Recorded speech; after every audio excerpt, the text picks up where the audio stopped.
In Mega City 1, the first thing you notice isn't the crime.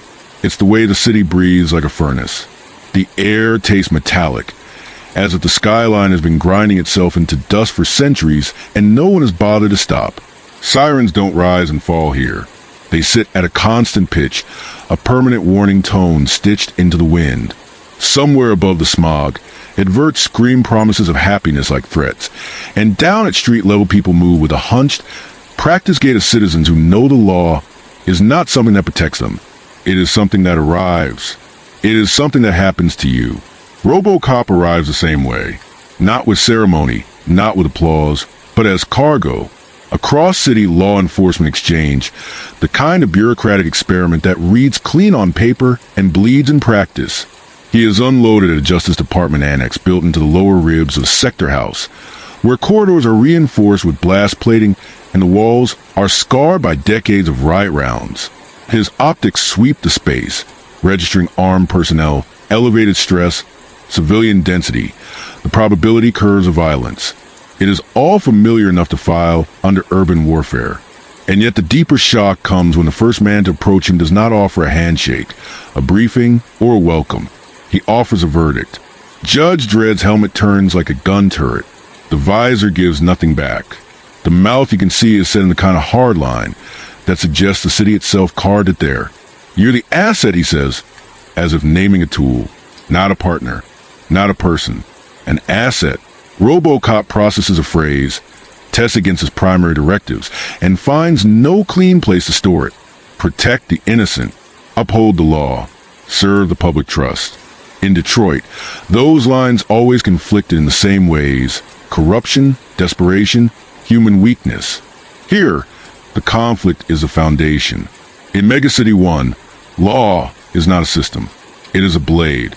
If you're enjoying this kind of crossover thought experiment, where two worlds collide and something new and dangerous crawls out, then take a second to like the video, subscribe, and share it with someone who loves seeing iconic characters forced into impossible moral machinery.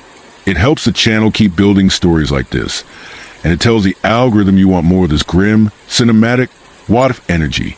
Mega City 1 did not greet new arrivals with welcome signs. It greeted them with impact. The city skyline was a cliff face of concrete and steel, jetting upward through a perpetual bruise of smog, and as a transport carrier punched to the haze the world below, looked less like civilization and more like a machine that had been left running too long. There were no suburbs, no breathing room. Every surface was built to contain bodies, and every shadow looked like it had learned to hide something.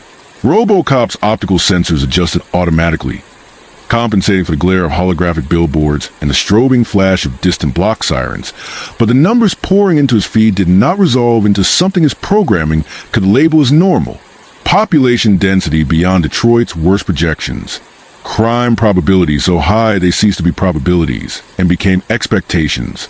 Tactical alerts that never fell back to green.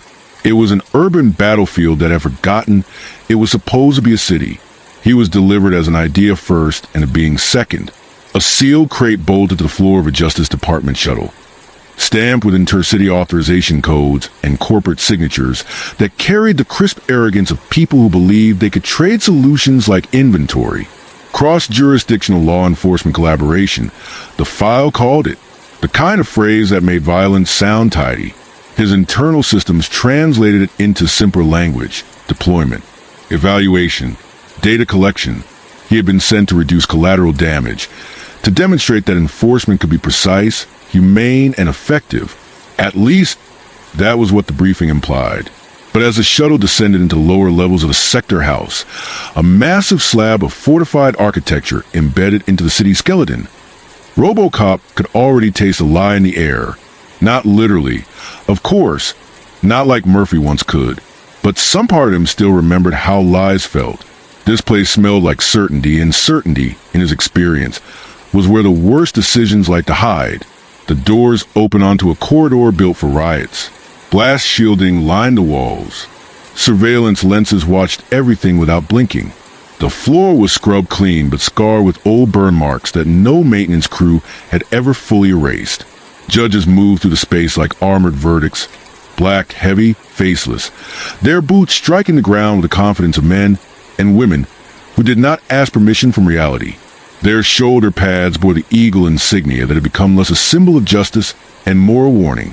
Their weapons were not holstered so much as displayed, a constant reminder that law here was not debated.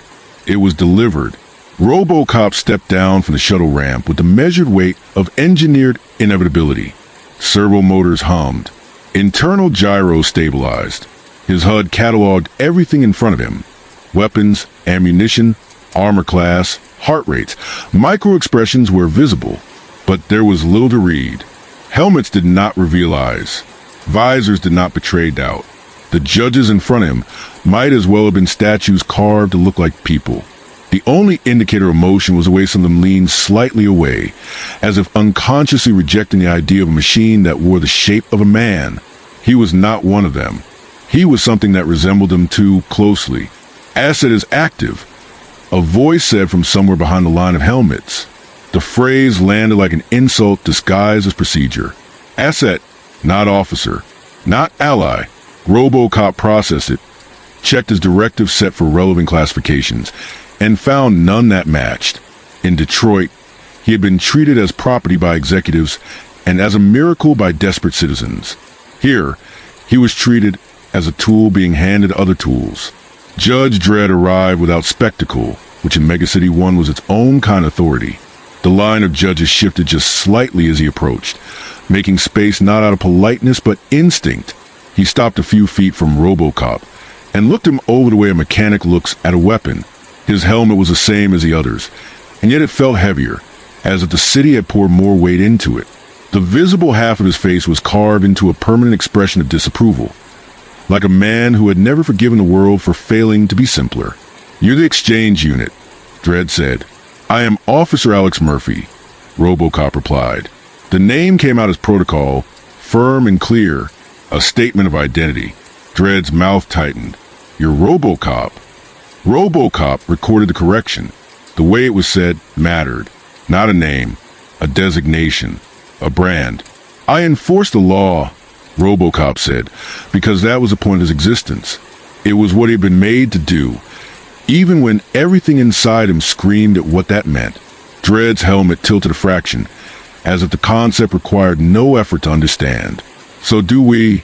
Difference is, we don't negotiate with it." The corridor seemed to narrow around that sentence.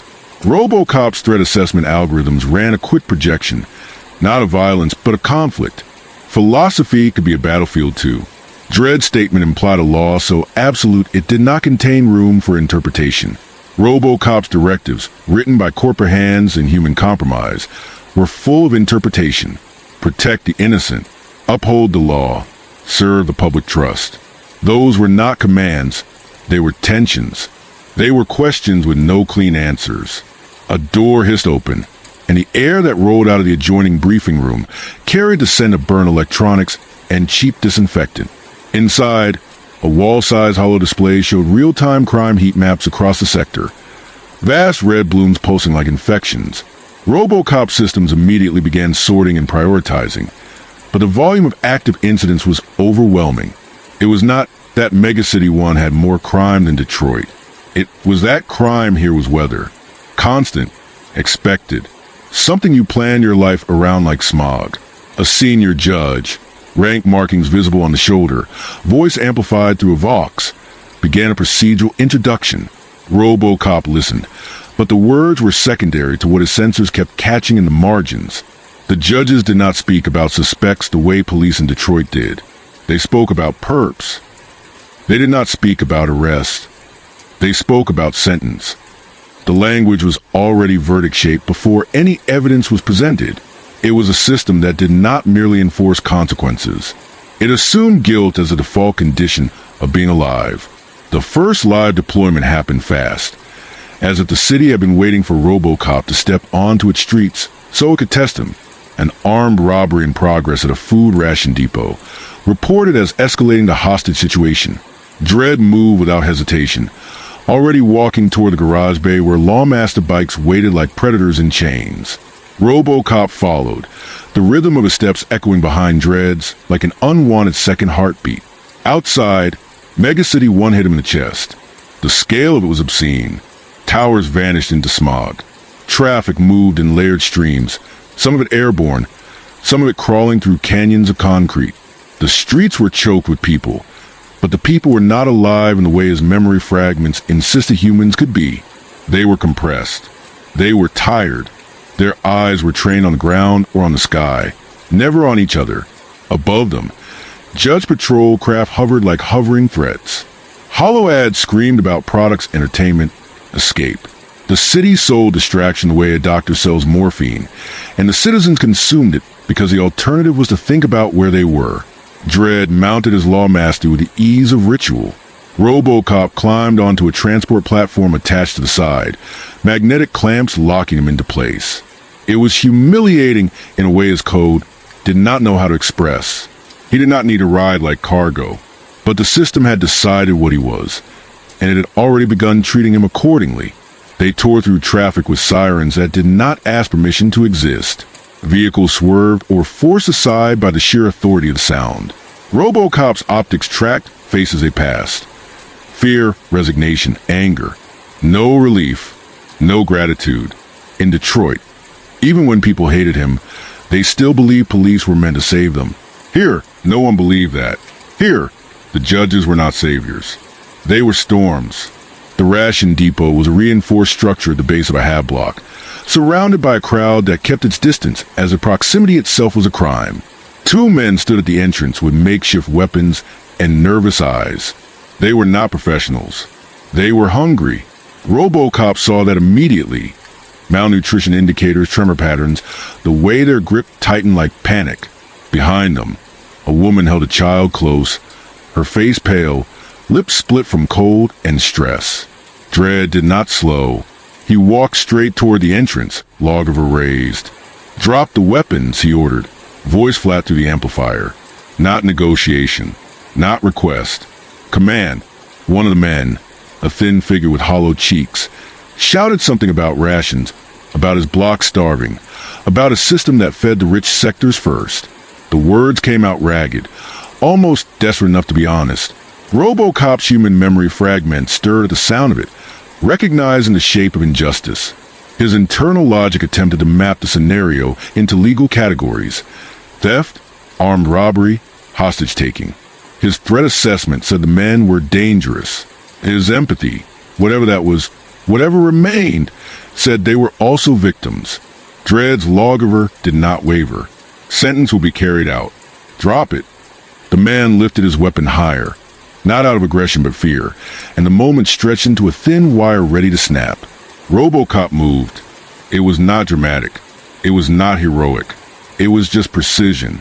His arm extended, auto, 9 drawn, and he fired once, not at the man but at the weapon in his hand.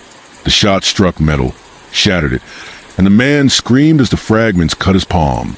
The other robber flinched, startled by the fact that the machine had acted without waiting for the judge. For a fraction of a second, there was silence. Then Dredd turned his helmet toward RoboCop, and even without visible eyes, RoboCop felt the weight of the look. It was not anger. It was evaluation. A calculation. Is this thing controllable? The crowd reacted next. A murmur rippled through them, confused and uncertain. They had expected a sentence. They had expected blood. Instead, they had witnessed restraint. Dredd stepped forward and fired anyway. One shot. Clean. The wounded robber fell backward, collapsing against the depot wall like a puppet with strings cut. The other dropped his broken weapon, hands raised, sobbing. RoboCop systems froze for a microsecond. The kind of pause no human could notice, but that for him was an earthquake. His optics registered the wound. The blood spreading dark across concrete. The child's cry cutting through the air like broken glass. His directives collided. Protect the innocent. Uphold the law. Serve the public trust. He had acted to prevent death. And death had arrived anyway, delivered with the calm certainty of procedure. Attempted armed robbery. Dredd announced to the crowd. Hostage endangerment. Resisting arrest. Sentence. Immediate execution. The words were not spoken as justification. They were spoken as closure, as if saying them sealed the moral ledger and made the universe tidy again. RoboCop looked at the dead man. and saw not a perp, but a starving citizen crushed by a system designed to make hunger into crime. He looked at the surviving robber and saw someone who would now be processed through a legal machine that treated mercy as an error. And he looked at Dredd and realized something that chilled even his mechanical core. They were both lawmen, and they meant completely different things by it. Dredd's helmet leaned closer, voice dropping low enough that only RoboCop would clearly catch it. "Don't do that again." "I prevented escalation," RoboCop said, because that was true, because his code demanded truth. "You interfered with sentence," Dredd replied. "That's escalation." The crowd dispersed quickly, like people fleeing a fire they had learned not to question. The woman pulled the child away, eyes fixed on the ground. No one spoke. No one complained. The city absorbed the execution the way it absorbed smog, another layer of poison that was simply part of living. RoboCop stood in the aftermath with his weapon lowered, processors running silent loops of analysis that did not resolve. In Detroit, he had learned that the law could be corrupted by men. Here, the law itself was a corruption. It was not broken. It was functioning exactly as designed, and he had been sent here as an experiment. As they returned to the Lawmaster, RoboCop's internal logs flagged his own action, firing at a weapon rather than the target, as a deviation from local enforcement protocol. A system message appeared in his HUD, not from OCP but from the Justice Department interface they had forced into his feeds. Performance anomaly recorded. Review pending. He stared at the words, then at the city beyond them, and understood the first hard truth of Megacity 1. He wasn't here to teach them humanity. He was here to be measured against their absence of it. The Lawmaster ride back to Sector House had no triumph in it, no debriefing camaraderie, no shared relief that a crisis had ended without civilian casualties. Megacity 1 didn't do relief. It did throughput. Sirens faded behind them and returned ahead of them as if the city's alarms were moving in circles, chasing their own tails. RoboCop's external microphones drank in the sound of the streets. Distant gunfire swallowed by concrete canyons, loudspeakers barking legal warnings, the ever-present hiss of transit vents exhaling hot air like the city itself was overheating. Every few blocks, the scent profile shifted, burned plastic, sewage, cheap fried protein, ozone from energy discharges. It was a sensory map of pressure, a city that never cooled. Dredd didn't speak until they were inside the garage bay again, where engines idled and armored judges moved between vehicles like a trained swarm. His Lawmaster's engine cut out with a blunt finality. He dismounted, glanced at RoboCop as if checking a weapon for a jam, then gestured toward a side corridor that led away from a main flow of personnel. "Debrief," he said, and it wasn't suggestion. The corridor they entered was narrower than the main halls, lit by harsh overhead strips that made everything look clinical and unforgiving. It smelled faintly of disinfectant and gun oil. There were no windows, only thick doors with embedded locks and camera lenses that tracked their movement. RoboCop systems registered the surveillance and logged it automatically. He was being watched from angles he could not see, and that alone was enough to make his internal warning routines hum like a distant ache. They stepped into a small chamber with a steel table, 2 chairs bolted to the floor, and a wall display that glowed with legal text. This wasn't an office. It was an interrogation room disguised as procedure. Dredd remained standing. RoboCop remained standing too, because something inside him refused to sit when a man with absolute authority refused to do the same. The room felt like a trap waiting to be sprung. "You don't shoot weapons," Dredd said, voice flat through his amplifier. "You shoot perps." "I prevented a fatal outcome," RoboCop replied. The words came out steady, but his processors were still replaying the sound of the execution, the way it had been delivered with the same calm tone used to issue a traffic citation. Dredd's helmet tilted slightly, the closest thing to curiosity he was willing to show. Fatal outcome was a sentence. RoboCop's directives flared in response, overlapping like alarms. Protect the innocent, uphold the law, serve the public trust. The problem was that in Megacity 1, the law's definitions shifted the ground beneath each directive. If the law defined hunger as theft and theft as death, then protecting the innocent required disobeying the law. And if obeying the law required killing people who were still human enough to cry, then serving the public trust became an act of terror. There was a child, RoboCop said, and for a moment the words weren't about law at all. They were about the memory of being alive, of understanding that a child's scream wasn't just sound. It was damage. There's always a child, Dredd replied. That's the point. The sentence hit like a blunt instrument. Not cruel in the way of sadism, but cruel in the way of a system that has seen the same suffering so many times it has turned numbness into doctrine. RoboCop found himself scanning Dredd's visible mouth for micro-expressions, searching for some trace of doubt. But there was nothing. If Dredd had doubts, he wore them under armor no optic could penetrate. They were starving, RoboCop said. The motive was survival. The motive is irrelevant, Dredd replied. The act is the crime. The crime is the sentence. RoboCop's internal logic attempted to debate, to build a bridge between enforcement and ethics. In Detroit, the law had been flawed but theoretically oriented toward protecting society. Megacity 1's law felt oriented toward maintaining control. He could almost see the philosophy behind it.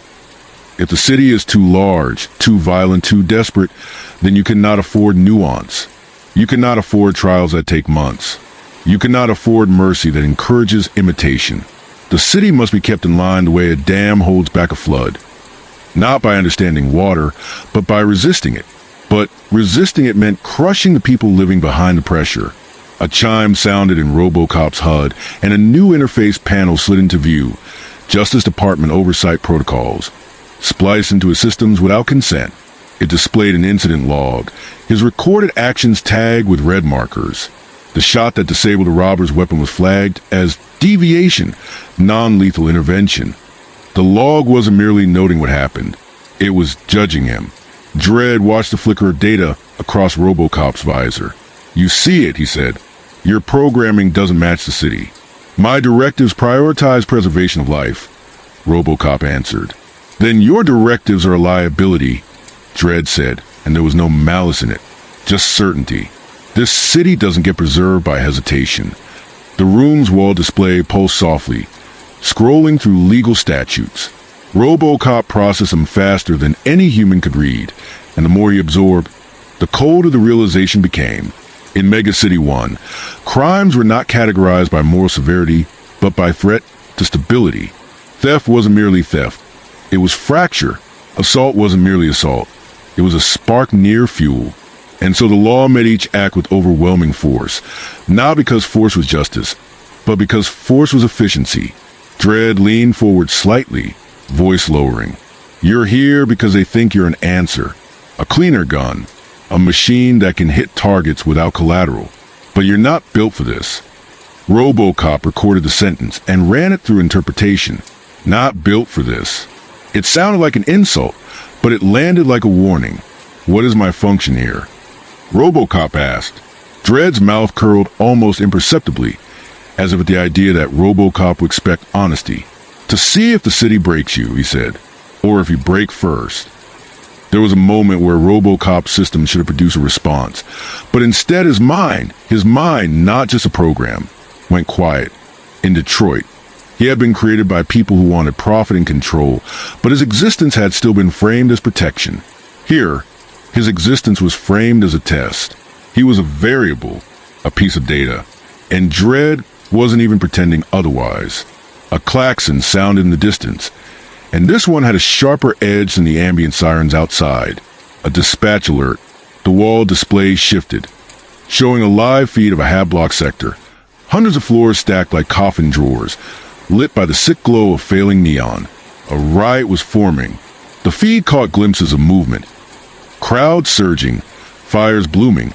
A judge patrol line already forming at the base with riot shields and loggers raised. Block war, Dredd said, reading the feed with the calm of a man hearing weather. Sector 12. Food shipment diverted. Citizens think it was stolen. They're wrong, but it won't matter. RoboCop systems pulled the incident data. Civilian casualties projected. High. Probability of judges deploying lethal force. Near certain. The crowd in the feed wasn't armed with military-grade weapons. They carried improvised clubs, broken signage, kitchen blades. Their faces, those a camera caught, looked like desperation hardened into anger. RoboCop felt a familiar tension rise. A riot was not always criminal intent. It was often the sound of people who believed no one was listening. Dredd walked toward the door. "You're coming!" RoboCop followed, and as they moved through the corridor back into the main hub, the sector house felt less like a police station and more like a fortress. Judges moved with brutal organization, gearing up as if deploying to a battlefield. No one spoke of de-escalation. They spoke of containment. They spoke of suppression. There was an efficiency to it that would have impressed any military strategist and horrified any citizen who still believed the law was meant to protect them. They reached the vehicle bay again. Dredd mounted his lawmaster. RoboCop locked into the transport clamp. Outside, the city waited. Sector 12 was worse than the ration depot because it was larger. The riot wasn't a contained incident. It was a wave. Fires burned at the base of the hab block, black smoke climbing like a signal. The crowd pressed against Judge lines, screaming, throwing debris. Loudspeakers blared legal warnings that no one listened to, because the words didn't mean hope. They meant punishment.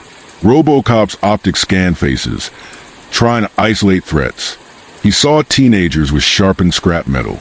He saw elderly citizens with hollow eyes throwing stones like prayers. He saw mothers shouting with infants strapped to their chests, their mouths wide with rage and hunger. And he saw judges, armored, steady, raise weapons pointed into the crowd with the same calm certainty he'd seen at the ration depot. Dredd's bike rolled to the front. He dismounted and strode toward the line like he owned the street. His voice amplified across the chaos. "Disperse. This is an unlawful assembly. Failure to comply will result in sentencing." The crowd roared back, not in fear but in fury. A bottle shattered against a riot shield. Someone threw a brick. It struck a judge's helmet and bounced off, leaving a dull clank like stone against a gravestone. Dredd didn't flinch. "Sentence," he said, and raised his lawgiver. RoboCop moved again, but not to stop him. He wasn't fast enough to prevent the first volley without turning the moment into direct conflict. Instead, he stepped forward into the space between judges and civilians, his heavy frame becoming a physical interruption. His speakers amplified his voice to match the city's noise. "Stand down," RoboCop commanded, and he wasn't sure who he was speaking to. The crowd? The judges? Himself? For a heartbeat, there was confusion. The civilians stared at the metallic figure standing between them and the guns. Some recognized him as something different. His armor wasn't judge issue. His stance wasn't judge stance. He looked like a man in a world that had forgotten men mattered. Then a shot rang out, not from a lawgiver, but from within the crowd. A crude firearm, probably scavenged. The round struck a judge's shoulder pad and shattered harmlessly, but the sound was enough. Enough to justify everything that followed. The judges opened fire, not indiscriminately, but not mercifully either. Their shots were disciplined, aimed lethal. The front row of the crowd collapsed. People screamed and fell, tripping over bodies, scrambling backward as panic rippled through them. RoboCop systems registered each impact as a casualty point, each death as a number that still felt like something else beneath his programming. Waste. He turned, firing his auto, 9 at the ground near the rioters' feet, creating bursts of concrete chips that forced them back without killing them. He aimed at weapons, at hands, at the tools of violence. He tried to carve a corridor of retreat rather than a pile of corpses. A judge's voice barked from the line behind him. "Get out of the way." RoboCop didn't move fast enough, because moving would mean letting the volley continue unimpeded. Another burst of lawgiver fire tore into the crowd. A man collapsed face first, sliding across the pavement, leaving a smear of blood like a line drawn by a careless pen. RoboCop's audio sensors caught a child crying again, and it was the same sound as earlier, but louder, sharper, multiplied by panic. It was a sound of innocence being punished for existing in proximity to hunger. He pivoted toward Dredd, who stood at the center of the firing line like a statue of judgment. "Cease fire," RoboCop said. Dredd's helmet turned slowly. "Get in line," he replied, and in that moment, With smoke and screams and law delivered like gunfire, RoboCop realized the city had already begun forcing him toward a decision he hadn't wanted to make. He could obey the law here and become a weapon of terror, or he could disobey it and become a criminal in a world where criminals were executed. The first body hit the pavement close enough that RoboCop's proximity sensors registered the impact as a collision risk. The man's chest had been opened by a log-over round set to high explosive. The force had thrown him backward into a twisted posture that no living body should hold. RoboCop cataloged the wound automatically, the way he always did, but the data did not resolve into usefulness. There was no medical response to initiate, no evacuation route to calculate.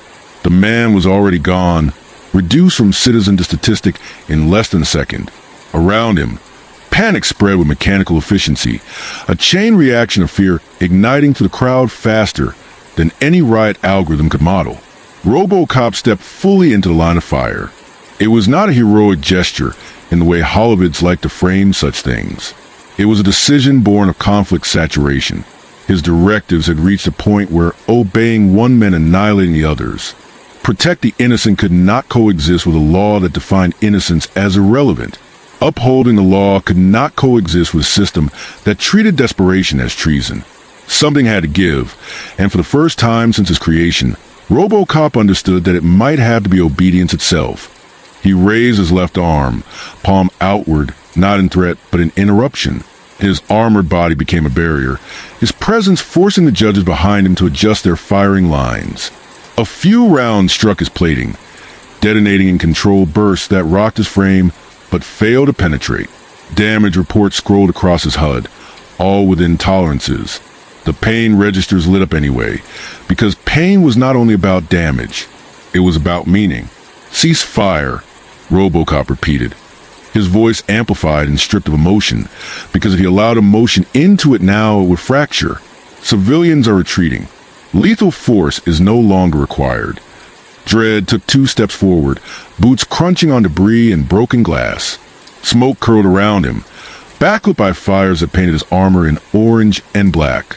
His log-over remained raised, steady as a promise. "You don't decide that," Dredd said.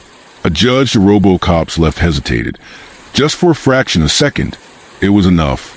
RoboCop saw it. A micro-delay in trigger discipline. A flicker of uncertainty. It was the first crack he had observed in the judge's collective posture. The system relied on absolute confidence. Doubt was corrosive. "Disperse now," RoboCop called the crowd, shifting his attention forward. "This is your opportunity to leave." Some of them listened. The people closest to the back began to run, dragging others with them, trampling fallen debris and discarded weapons. Others hesitated, torn between fear and fury. The city had trained them not to trust mercy, especially when it came from authority. They had learned that any pause was often a prelude to worse punishment. A second shot rang out from the crowd, wild and panicked. This one struck nothing. It didn't matter. Resisting dispersal. A judge barked. Dredd's log-over clicked as it shifted firing mode. The sound sharp and final. RoboCop's threat assessment spiked. Not because the judges were in danger, but because the city itself was about to cross a threshold. Another volley would not just suppress the riot. It would carve the lesson into memory. It would teach everyone watching that hesitation died screaming. RoboCop moved faster than his own projections. He pivoted and fired at the log-over in Dredd's hand. The shot was impossibly precise, calculated down to the millimeter. The auto 9 rounds struck the weapon's barrel at an angle that detonated his internal safety charge, sending the gun skidding across the pavement in a shower of sparks. The sound cut through the chaos like a crack in glass.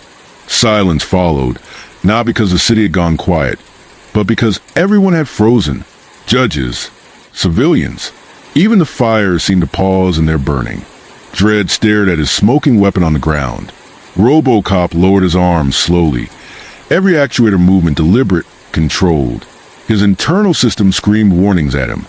Protocol violation, hostile action against judge equipment, escalation to capital offense. He acknowledged them without responding. Some lines, once crossed, did not allow for retreat. "I am preventing mass casualty," RoboCop said. This action is consistent with my primary directives. Dredd turned his helmet fully toward him. Up close, the mouth visible beneath the visor was no longer merely stern. It was carved into something colder, something that had decided. "You just sentenced yourself," Dredd said. Around them, judges began to reorient, weapons shifting, not toward the crowd, but toward RoboCop. The line that had separated enforcers from civilians dissolved in an instant. The system adapted, as it always did. A new threat had been identified. RoboCop's optics tracked the change, registering a dozen targeting lasers crawling across his chest and limbs. His combat algorithms ran scenarios at impossible speed, calculating angles, casualty projections, survival odds. He could fight. He could disable several judges before being overwhelmed. He could escape into the city's lower levels, where pursuit would be costly and uncertain. He could, in theory, survive. What he could not do was go back. The crowd sensed the shift too. Fear rippled through them again, sharper now, because this time it wasn't just some under threat. The machine that had stepped between them and the guns was now in the crosshairs. Some people shouted. Others stared, stunned, as if watching a myth tear itself open in real time. "Stand down," RoboCop said, turning his voice toward the judges now. "Redirect fire. Civilians are disengaging." Dredd did not move to retrieve his weapon. He did not shout. He simply stood there, the embodiment of a law that did not bend, studying RoboCop as if memorizing the shape of a problem. "You don't belong here," Dredd said. "This city will chew you up." RoboCop felt the weight of the city pressing from all sides. The heat, the noise, the violence waiting just beyond this frozen moment. He thought of Detroit, of streets that had been brutal, but still believed in something like redemption.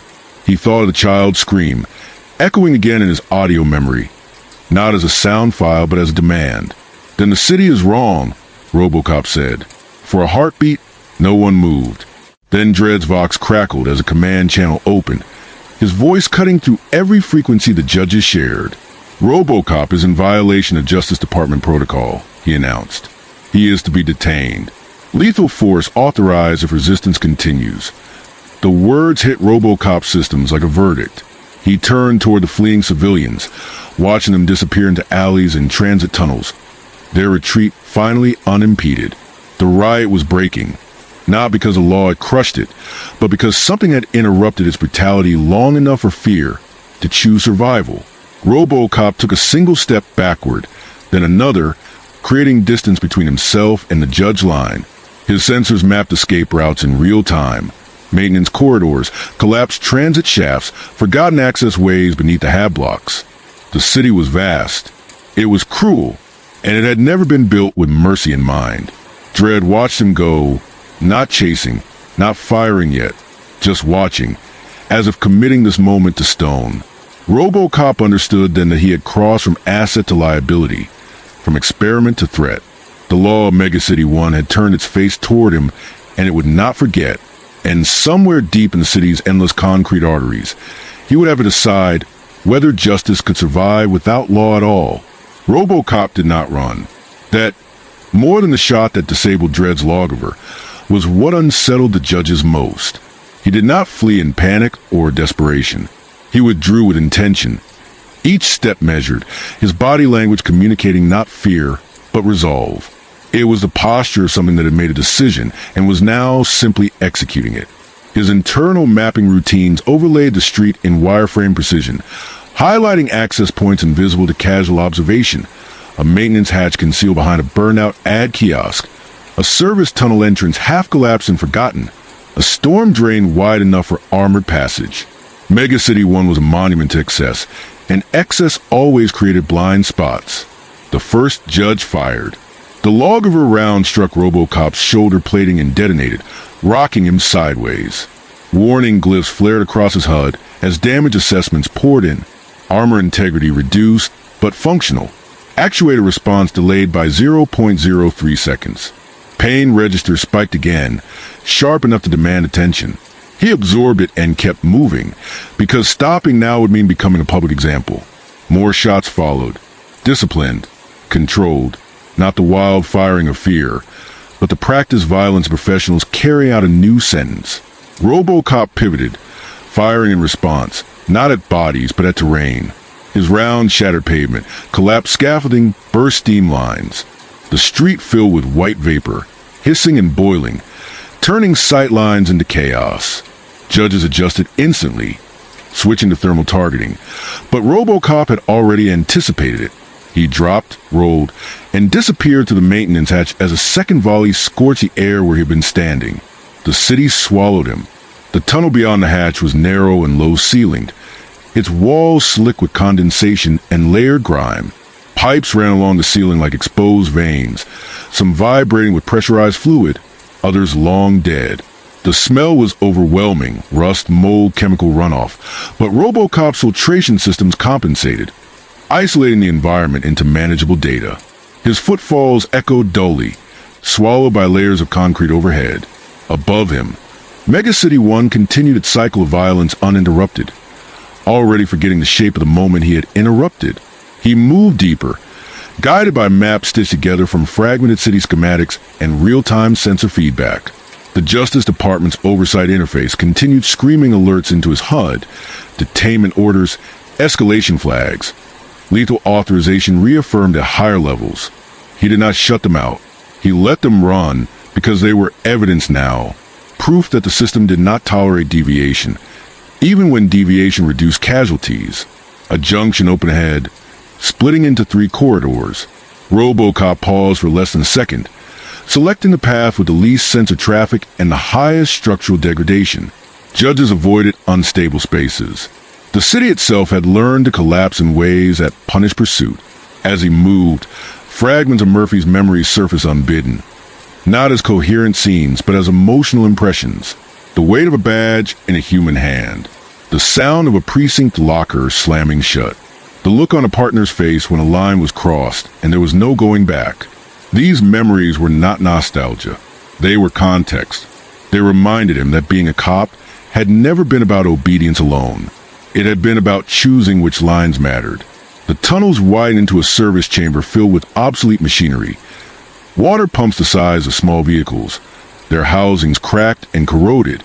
The city had grown upward and outward, abandoning older infrastructure like molted skin. RoboCop moved through the space and paused, his systems recalibrating, rerouting power from damaged armor segments. He ran a quick tactical review of the riot's aftermath through intercepted broadcasts. Casualty counts were already being revised downward. The crowd had dispersed. The violence had ended sooner than projected. The city would never credit him for that. Above, Dredd stood in the street long after RoboCop vanished. Judges waited for orders that did not come immediately. Some glanced at one another, helmets hiding expressions, but not tension. The law had not failed. It had been interrupted. That distinction mattered more than anyone wanted to admit. Sector secure. A judge finally reported, voice steady but a fraction too loud. Dredd retrieved his damaged logger from the pavement. Inspecting it with a practiced eye, the weapon would be repaired, recalibrated, returned to service. Everything always was. He turned away from the dispersing crowd and toward the towering hab block, its countless windows glowing like watching eyes. He's not running from the law, Dredd said, more to himself than to anyone else. He thinks he is the law. Back in the tunnels, RoboCop resumed movement as pursuit signals began to light up on his periphery. Judge patrols were sealing access points, deploying drones into secondary passages. The city adapted quickly. It always had. But adaptation cost resources, time, attention. Each minute he stayed mobile was a minute the judges weren't applying that force to civilians. He reached a vertical shaft and locked his hands into the corroded ladder, ascending toward a sector that city maps labeled only as decommissioned residential. As he climbed, his internal systems logged a critical update. Justice Department status classification changed from asset to rogue enforcer. The word rogue carried weight. It meant outlaw. It meant enemy. It meant that every judge, from rookie to senior, would now be legally obligated to bring him down. RoboCop emerged into a forgotten sublevel beneath a cluster of hab blocks that had been partially condemned decades ago. The space was dim, lit by flickering emergency strips that had outlived their intended lifespan. Here, people lived who did not exist on official records. Squatters, refugees from demolished sectors, citizens who had learned that being invisible was safer than being legal. They saw him and froze. Fear spiked instantly. Some backed away. Others reached for crude weapons. They did not see a protector. They saw armor, guns, authority. Everything that had ever hurt them wore that shape. RoboCop lowered his weapon and stopped, making himself still. He broadcast his voice at low volume, stripping it of amplification. "I am not here to sentence anyone," he said. "I am passing through." A woman stepped forward slowly, eyes hard, hands clenched. "That's what they all say," she replied. Her voice carried the weight of experience. "Until they don't." RoboCop held a position. His systems registered multiple judge signals converging on the area, their net tightening. Time was collapsing. Choices were narrowing. "I stopped them from killing people," he said, and realized as he spoke it that the sentence mattered, not as justification, but as identity. The woman studied him, searching for deception, finding none she could understand. Finally, she jerked her head toward a narrow passage between collapsed walls. "That way," she said. "It won't show up on their maps." RoboCop nodded once and moved, the passage swallowing him as judge patrols closed in on the sector from above. Behind him, the forgotten citizens melted back into shadow, already preparing to deny his existence if questioned. Survival had taught them that loyalty was dangerous. As he disappeared into the deeper arteries of Megacity 1, RoboCop understood that the experiment was over. The city had measured him and found him unacceptable. Now it would try to erase him. And in doing so, it would force him to answer a question he had avoided since the day he woke up in steel. If the law was broken beyond repair, what did justice look like without it? The deeper RoboCop moved into Megacity 1's forgotten spaces, the more the city revealed what it hid from its own laws. The tunnels beneath the hab blocks were not empty. They were occupied by the residue of abandonment. Makeshift dwellings clung to structural ribs like barnacles, stitched together from scavenged panels, insulation foam, and scrap metal stamped with corporate logos that had outlived their purpose. Power was stolen in thin, dangerous threads. Water dripped from ruptured mains into rusted basins. The air was warmer here, thick with the smell of bodies living too close together, and machines running far past their intended lifespan. This was not criminal territory in the dramatic sense. It was survival territory, a place where the city's promise had thinned until it tore. RoboCop moved slowly, not because he feared ambush, but because speed would have marked him as a threat. Every sensor in his body was capable of mapping the space into targets and angles, but he forced himself to read it differently. He watched posture instead of weapons, listened for breath instead of footsteps. Fear had its own acoustics. He had learned that in Detroit. Here, it was sharper, more practiced. These people did not scream when authority arrived. They went quiet. Silence was their armor. He registered dozens of heartbeats as he passed through the shadowed corridors. None approached him. None spoke. The woman who had directed him here did not follow. Help in Megacity 1 was a transaction that ended the moment the debt became dangerous. RoboCop understood that. His presence was already a risk. His internal systems continued to scroll Justice Department alerts across his HUD. Facial recognition requests, motion tracking pings, orders issued and updated in real time. He allowed them to run because they told him something vital. The judges were searching aggressively, but not indiscriminately. They were sealing corridors, deploying drones, triangulating movement patterns. This wasn't a mob hunt. It was surgical. The city was angry, but it was not panicked. That made it more dangerous. As he descended another level, his processors flagged a subtle shift in broadcast traffic. Unauthorized channels, civilian comms hopping frequencies in erratic patterns. It took him a moment to realize what he was hearing. People were talking about him, not in official reports, not in the clipped language of law enforcement, but in whispers and fragments. The machine that stopped them, the cop who shot the judge's gun, the metal man who didn't fire. The rumors were already mutating, stripped of accuracy and shaped by need. In a city where hope had been legislated out of existence, any anomaly became a story people could cling to. RoboCop did not want to be a story.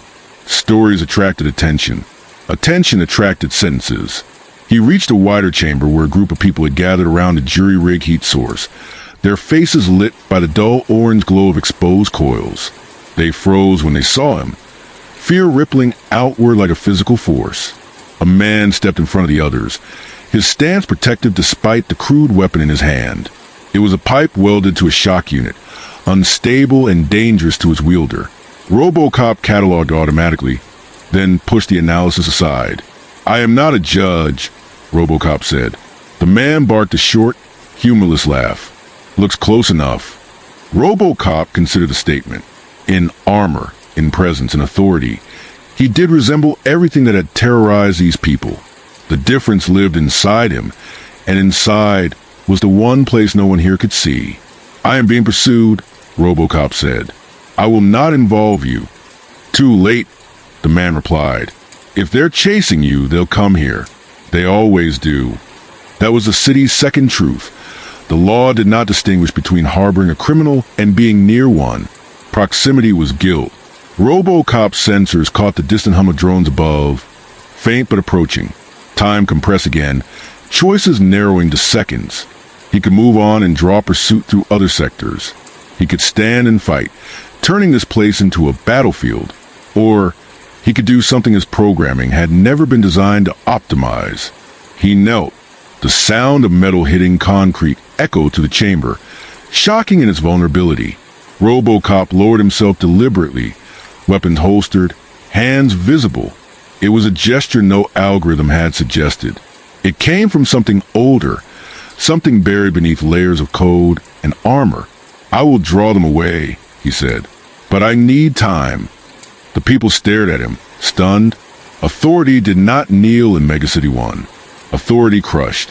Authority commanded. Authority never asked. The man hesitated, eyes darting to the others behind him. Children clung to threadbare blankets. An elderly woman coughed wetly into her sleeve. Hunger and exhaustion radiated from them in ways RoboCop's sensors could measure, but his mind struggled to accept. "How do we know you're not lying?" the man asked. "You don't," RoboCop said. "But if I were lying, I would already be shooting." That, oddly, seemed to matter. The man lowered his weapon a fraction. Someone behind him whispered something, a name maybe, or a rumor taking its first stable shape. A sharp electronic whine cut through the air as a drone dipped into the upper edge of the chamber, its optics scanning, red light slicing through shadow.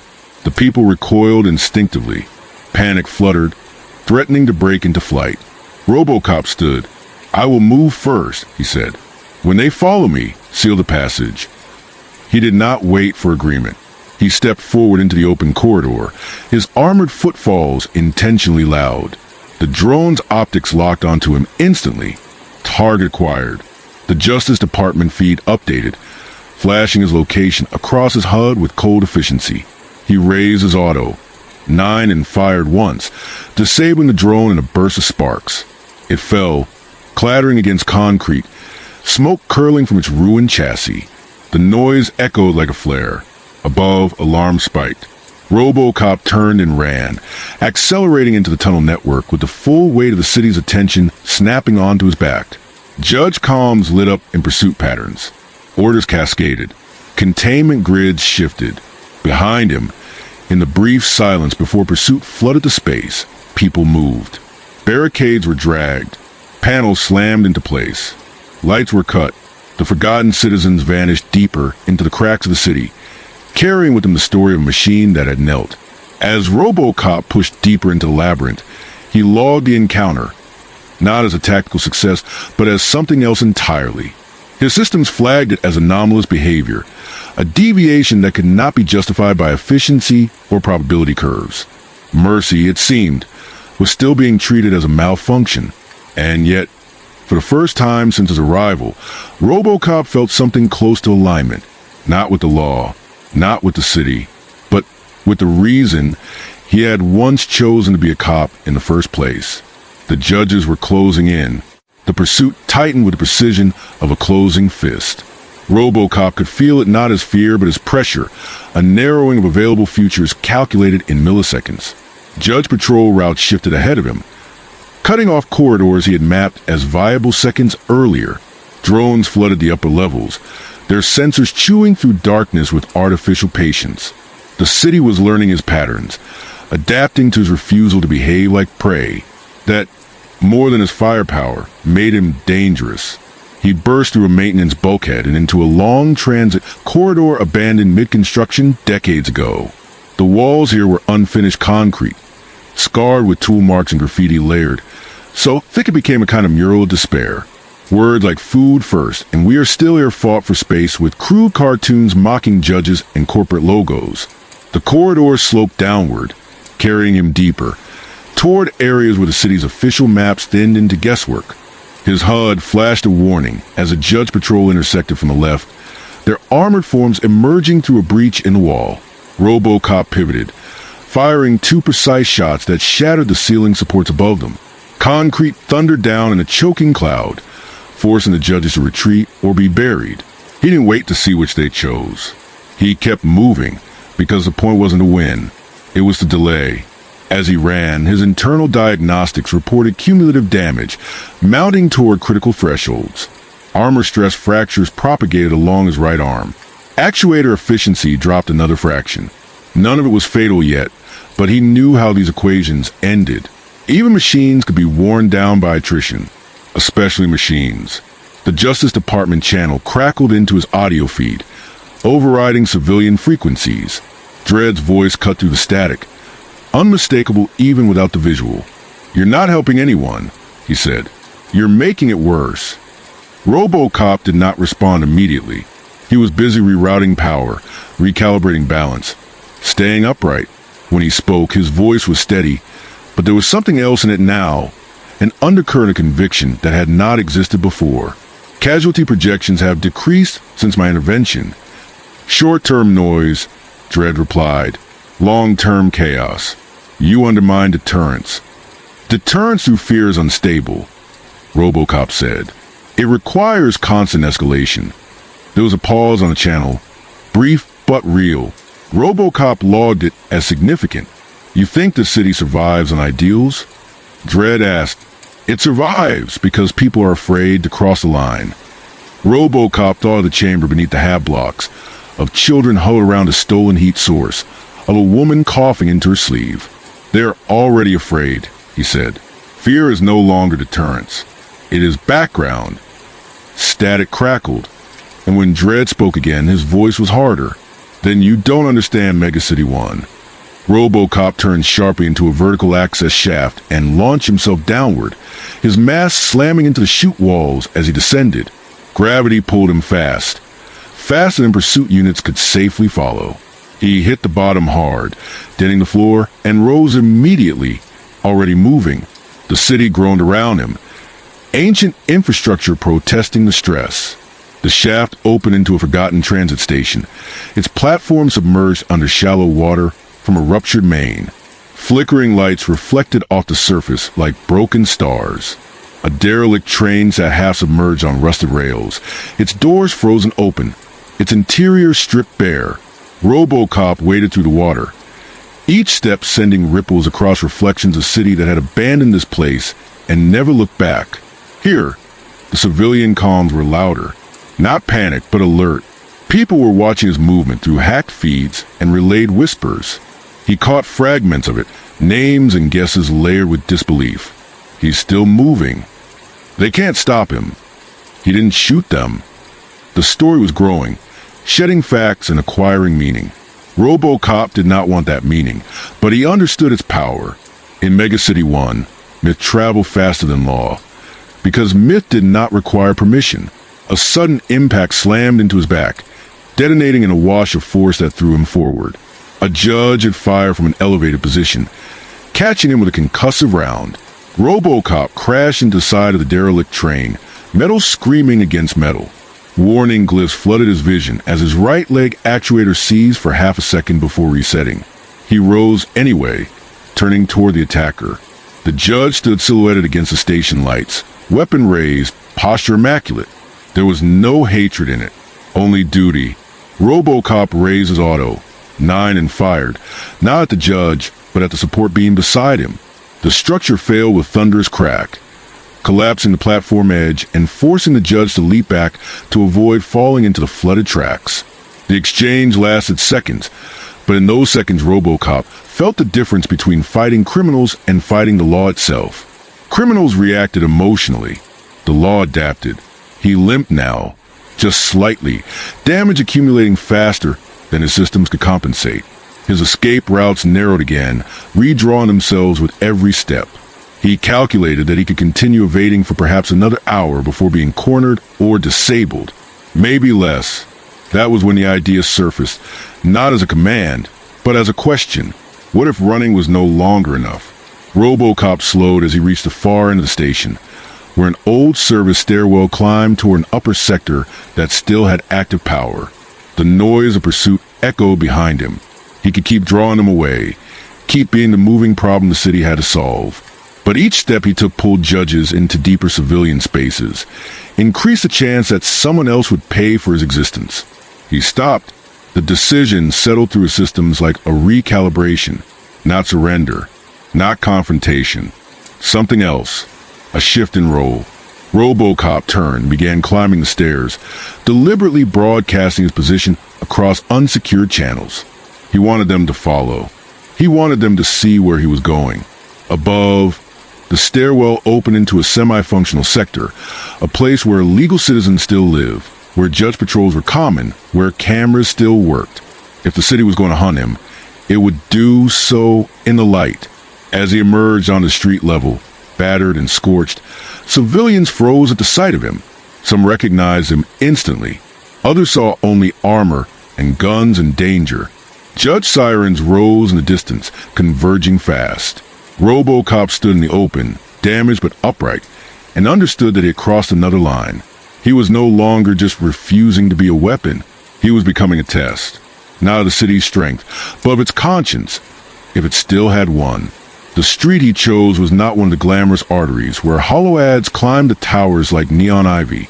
It was a mid-sector avenue, wide enough for patrol vehicles to swing through and crowded enough that the city's cruelty had witnesses. Shops sold ration packs behind reinforced shutters. Vendor stalls steamed with recycled protein and bitter coffee. Civilians moved quickly, heads down, the practiced choreography of people who knew that lingering invited attention. When RoboCop stepped into that flow, the entire rhythm stuttered. He was burned in places, the blackened edges of his armor still smoking faintly where explosive rounds had kissed metal. His right leg dragged just enough to be noticed if you were looking for weakness. His optics flickered once as he rerouted power. To the average citizen, he did not look like salvation. He looked like trouble arriving early. People recoiled from him instinctively, creating a widening circle as if fear had physical force. A mother yanked her child closer. A vendor reached beneath his stall, not for a weapon, but for a panic alarm he didn't want to press. RoboCop read it all in micro-movements and heart rate spikes and the sudden hush that fell. He had seen crowds before.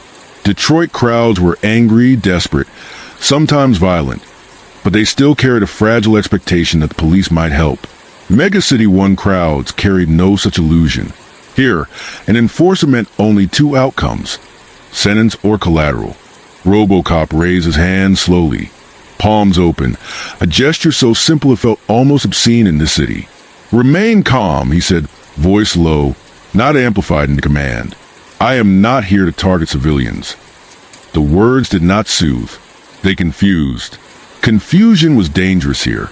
Confusion was how riots started and how sentences were justified. A siren wailed somewhere distant, and then closer, the pitch of a lawmaster cutting through street noise like a blade. Heads turned.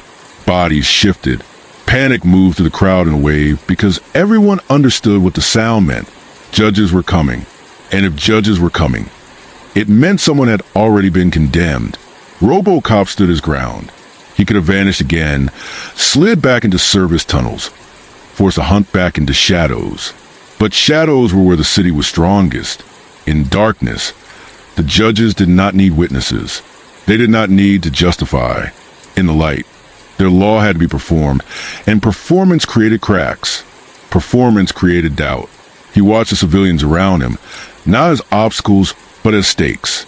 His processors ran 100 combat scenarios and rejected most of them instantly.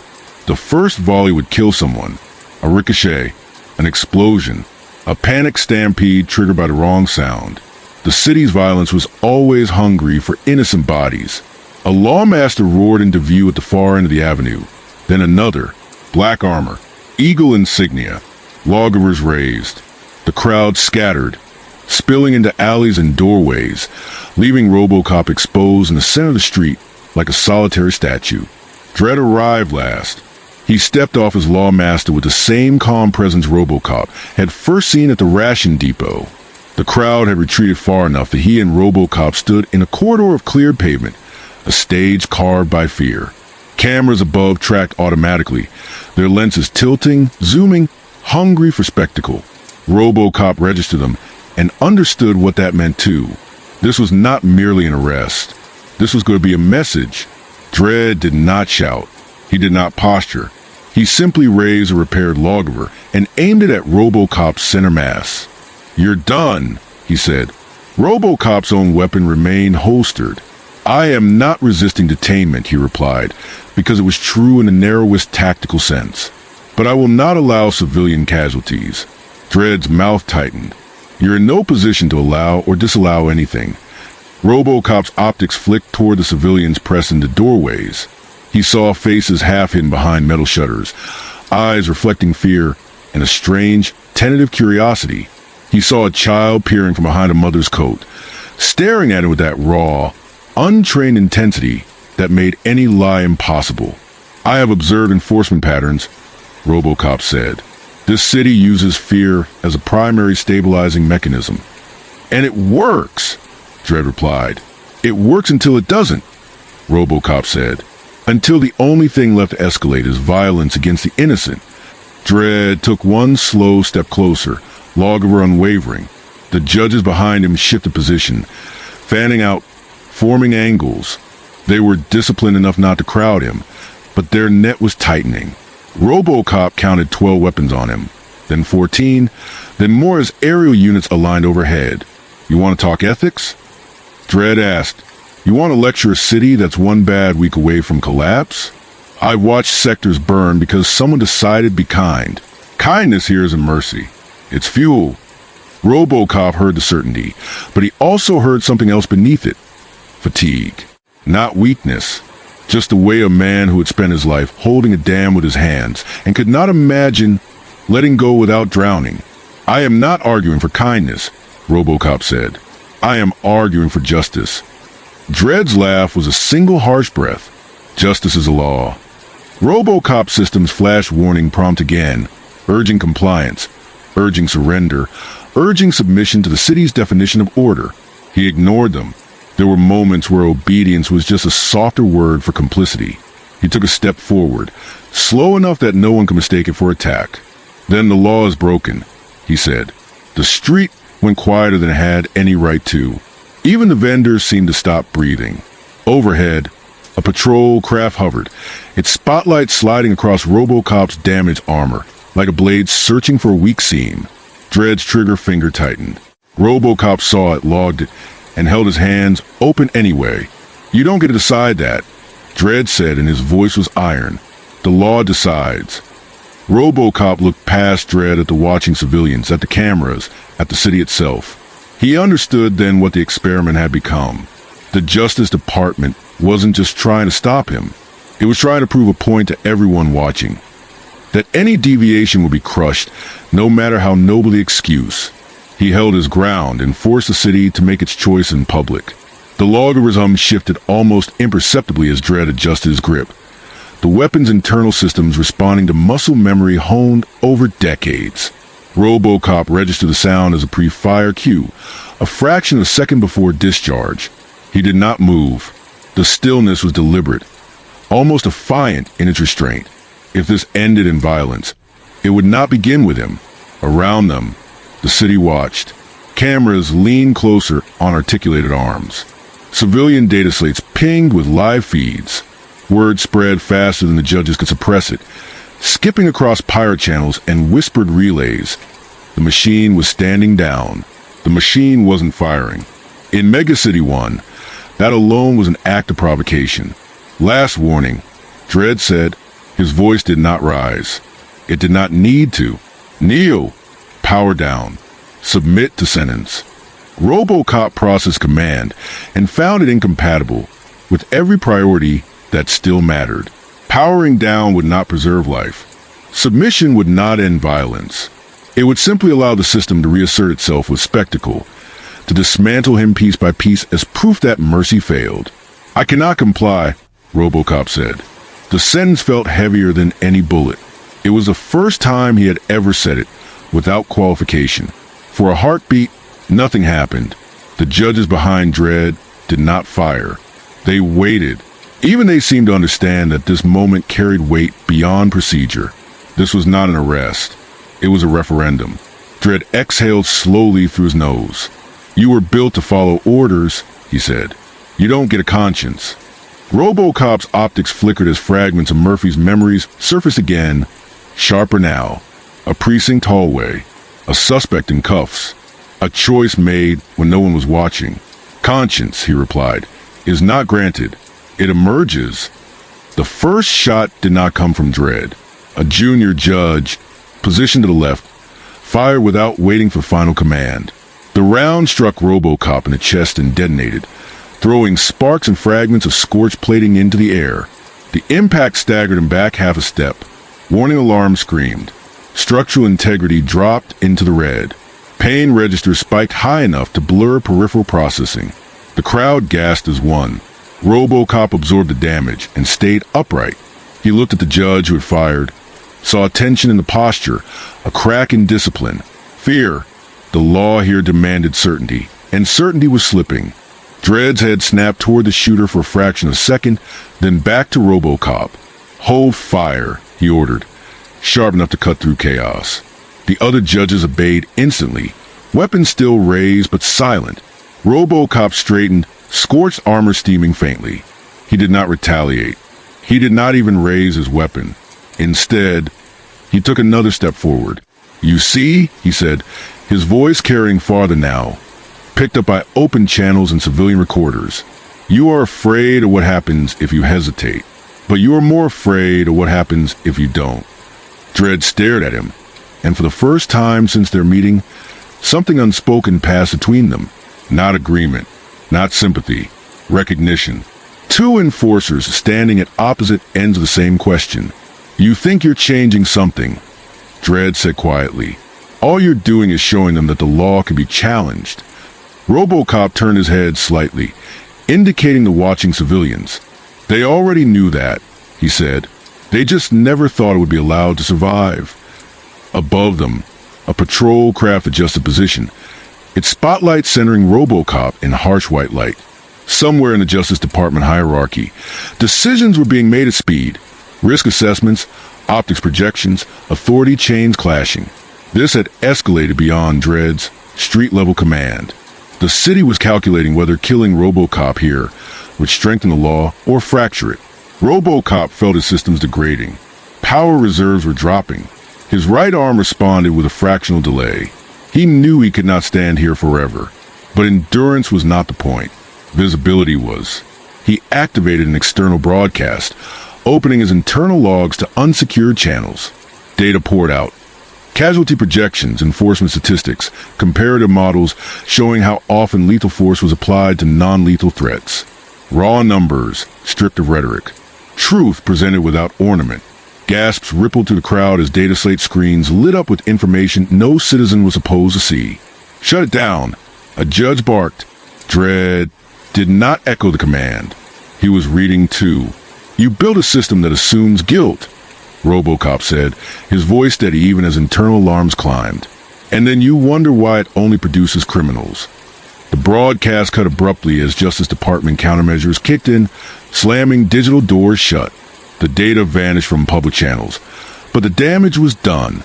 People had seen enough to understand that the machine in front of them wasn't malfunctioning. It was refusing. Dredd lowered his log of refraction. Not surrender. Not mercy. Just consideration. "You can't win this," he said. RoboCop met his gaze. "I don't need to." Another siren wailed, different this time, heavier, not patrol craft, detainment carriers. Reinforcements meant to end this cleanly and quietly, away from civilian eyes. RoboCop turned toward the sound, and then back to Dredd. "This city doesn't need another execution," he said. "It needs a question it can't sentence." He took a step back, then another, retreating not into shadow but toward the narrow side street where the crowd had thinned. Judges shifted, torn between orders and uncertainty.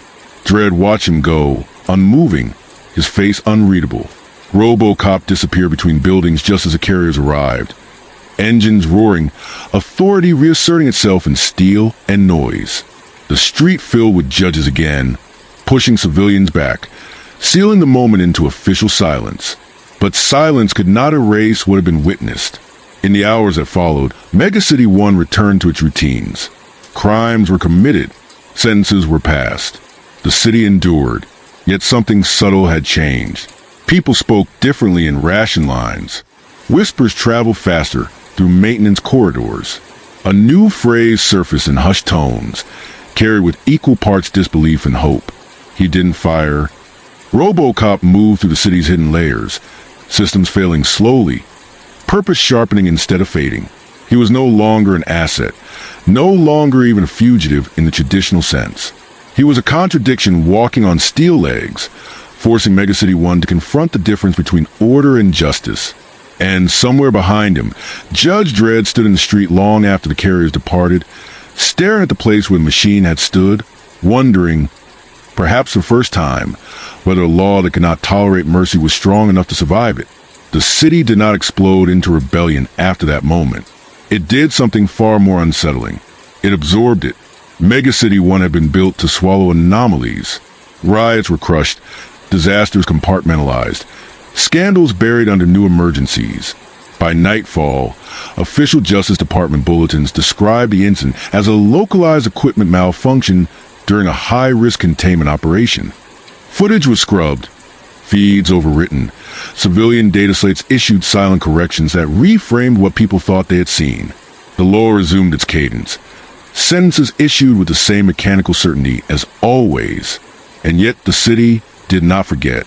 RoboCop moved through its lower strata as dawn crept into the upper levels, pale and anemic through layers of smog. His systems were failing in ways he could not fully conceal anymore. Internal temperature regulation lagged. Power redistribution routines looped endlessly, cannibalizing non-essential functions to keep his core online. Each step required more effort than the last, but the effort felt different now. It was chosen, not enforced. He passed through sectors where the law barely bothered patrol anymore, where citizens had learned that compliance offered no protection and resistance invited annihilation.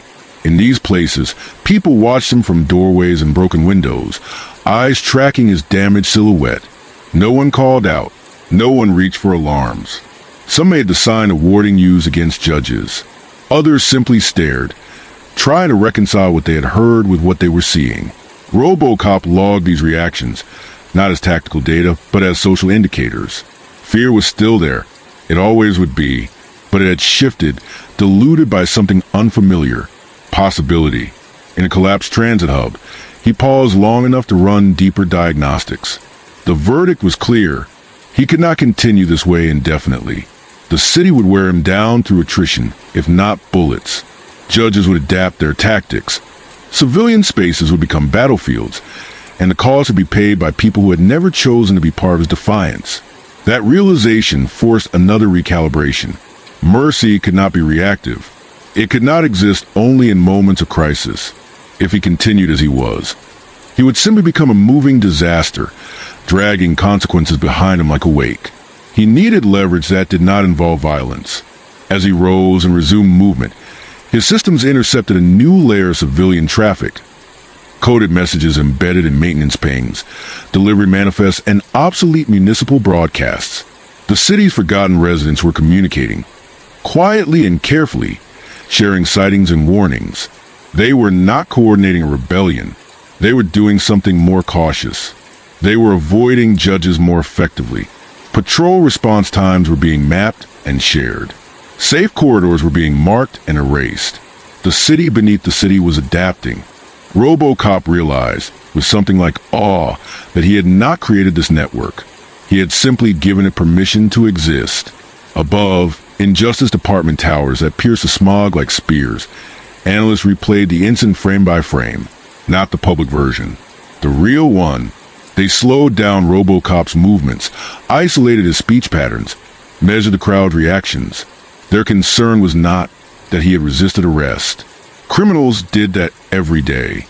Their concern was that he had done it without chaos, without panic, without bloodshed on his hands. Fear they could counter. Silence unsettled them. Judge Dredd read the reports in a sealed chamber hours later. He did not need the summaries. He watched the raw footage himself, eyes lingering on moments others skipped over. The hesitation in the junior judge's posture, the way civilians leaned forward instead of running, when RoboCop spoke. The data broadcast that had lasted only seconds but had been enough. The system classified RoboCop as a destabilizing influence. Dredd classified him as something else, a variable that could not be sentenced away. RoboCop crossed into another forgotten sector as night reclaimed the city's upper levels. His armor was scorched, his gait uneven, but his path was clearer than it had ever been. He was no longer reacting to the city's violence. He was shaping where it could safely go. He did not know how long he would survive.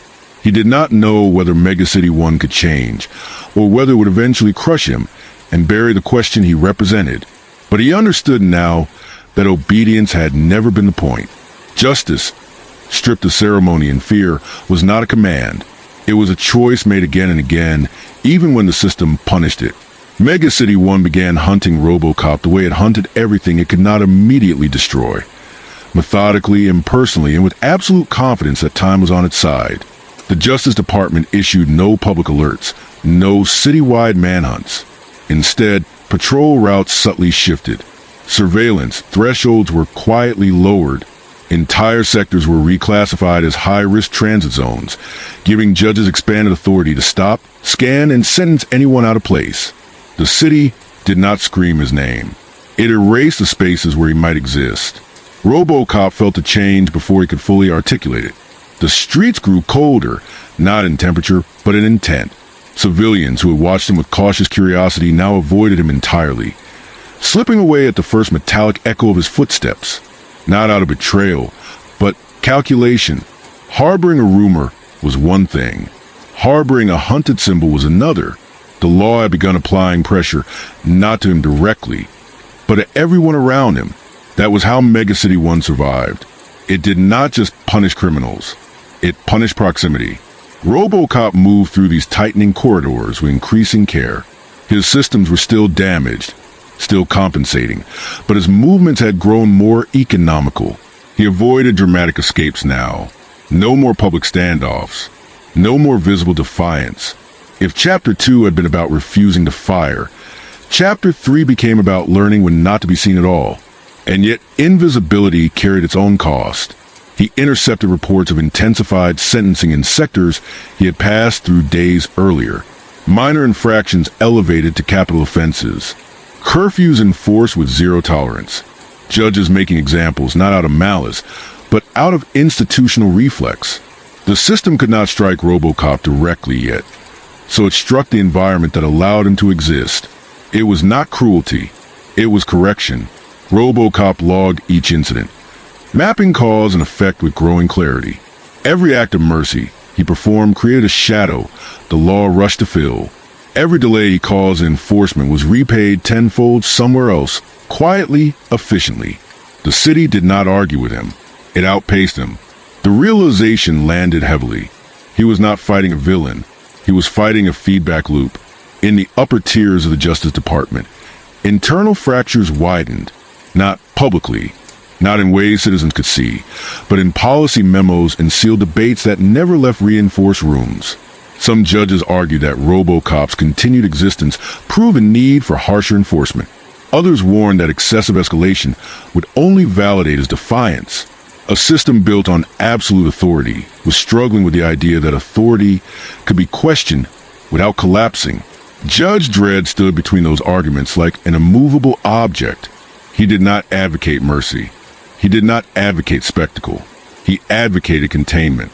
The city, in his view, could not afford to turn RoboCop into a martyr. Dead symbols spread. He told a closed council. Living ones can be cornered. So the hunt changed shape. Rather than pursuing RoboCop through forgotten sectors, the judges began watching patterns he could not control. Food distribution routes, water access points, emergency shelters. They began applying pressure where he would feel compelled to intervene. It was bait, carefully crafted. A starving block here, a delayed med response there. Situations engineered to force RoboCop back into the open. He recognized the strategy almost immediately. The first trap sprang in a transit junction where a malfunctioning crowd control gate crushed 2 civilians during a surge. Judges arrived late. Too late. RoboCop arrived first, tearing the gate apart with damaged servos and hauling survivors clear. By the time he realized how exposed he was, aerial units were already descending, netting the airspace with scanners and suppression fire. He escaped, but barely. The second trap was subtler. A half-block fire in a low-priority sector. Automated suppression systems locked out pending legal clearance. People screamed from windows while the law debated jurisdiction. RoboCop intervened again, breaking protocol, redirecting power, carrying bodies down smoke-filled stairwells while drones recorded everything. He saved lives, and in doing so, he confirmed the city's hypothesis. RoboCop was predictable. Each rescue, each refusal to let people die because procedure demanded it, narrowed his future. His compassion had become a weapon the system could aim. He withdrew deeper than before, into infrastructure layers even the judges rarely entered, places where the city had folded in on itself. Waste processing cathedrals, obsolete mag-rail loops, data vaults abandoned after corporate collapses. Here, the city hummed with forgotten systems still running, because no one had bothered to turn them off. Machines without masters. Processes without purpose. RoboCop found something like kinship there. In one such vault, he paused long enough to patch into legacy networks, scavenging bandwidth the Justice Department no longer monitored. Civilian data trickled through, uncoordinated, fragmented, but persistent. People were learning. Avoidance routes were improving. Patrol prediction models circulated in crude but effective formats. The city beneath the city was no longer just surviving. It was adapting. And adaptation terrified centralized power more than rebellion ever could. Judge Dredd tracked these developments with grim focus. He did not dismiss them as noise. He had spent his life watching crime evolve, watching systems rot and mutate. He understood that when people stopped fighting the law head-on and instead learned to live around it, something fundamental was shifting. The city is learning bad habits. One judge said during a briefing. Dredd disagreed silently. He thought the city was remembering old ones. The pressure came to a head when a mid-sector judge's unit went rogue. It happened quietly, without banners or decorations. A patrol responded to a disturbance call and returned with no executions logged. The report cited resolution through compliance. No sentences issued. No bodies. An anomaly so small it would have been ignored under normal conditions. But these were not normal conditions. Internal review flagged the unit. Surveillance footage showed hesitation. Dialogue. RoboCop's influence was not present physically, but it was present conceptually. The idea that enforcement could pause without disaster had taken root. The judges involved were reassigned within hours. Their commander vanished from the duty roster the next day. The message was clear. The law did not tolerate infection. RoboCop intercepted the aftermath through fractured channels and understood the final shape of the problem. As long as he existed as a singular figure, the system could isolate his influence, label it contamination, and cauterize it wherever it appeared. He was a spark, and the city was fireproof, unless the fire came from within. That realization marked the true transition of Chapter 3. RoboCop stopped thinking of himself as an enforcer operating outside the law. He began thinking of himself as a stress test for the law's internal integrity. Not a leader, not a symbol, a fault line. He did not need to overthrow Megacity 1. He only needed to force it to confront the cost of maintaining itself unchanged. As night settled again over the city, RoboCop powered down non-essential systems and stood motionless in the service alcove, listening to the city's heartbeat through vibrations in the concrete. Somewhere above, judges marched. Somewhere below, civilians whispered. And between them, the law strained under the weight of its own absolutes. This was no longer a chase. It was an internal collapse, slow and deliberate, like metal fatigued by stress it refused to acknowledge. And Judge Dredd, watching the city he had sworn to hold together, began to understand the danger not of RoboCop's defiance, but of what would happen if the law destroyed the only thing proving it could be questioned. Dredd did not sleep after that briefing. Sleep was a luxury megacity, one trained out of the people who carried its weight. He sat in a sealed room high in the sector house, the walls reinforced to keep out noise and, more importantly, doubt. The only light came from a hollow display hovering above the steel table, cycling through the same handful of clips that would not leave his mind. A riot line, a crowd, a machine in the open with its hands raised. A junior judge firing too early. The sudden hush that followed.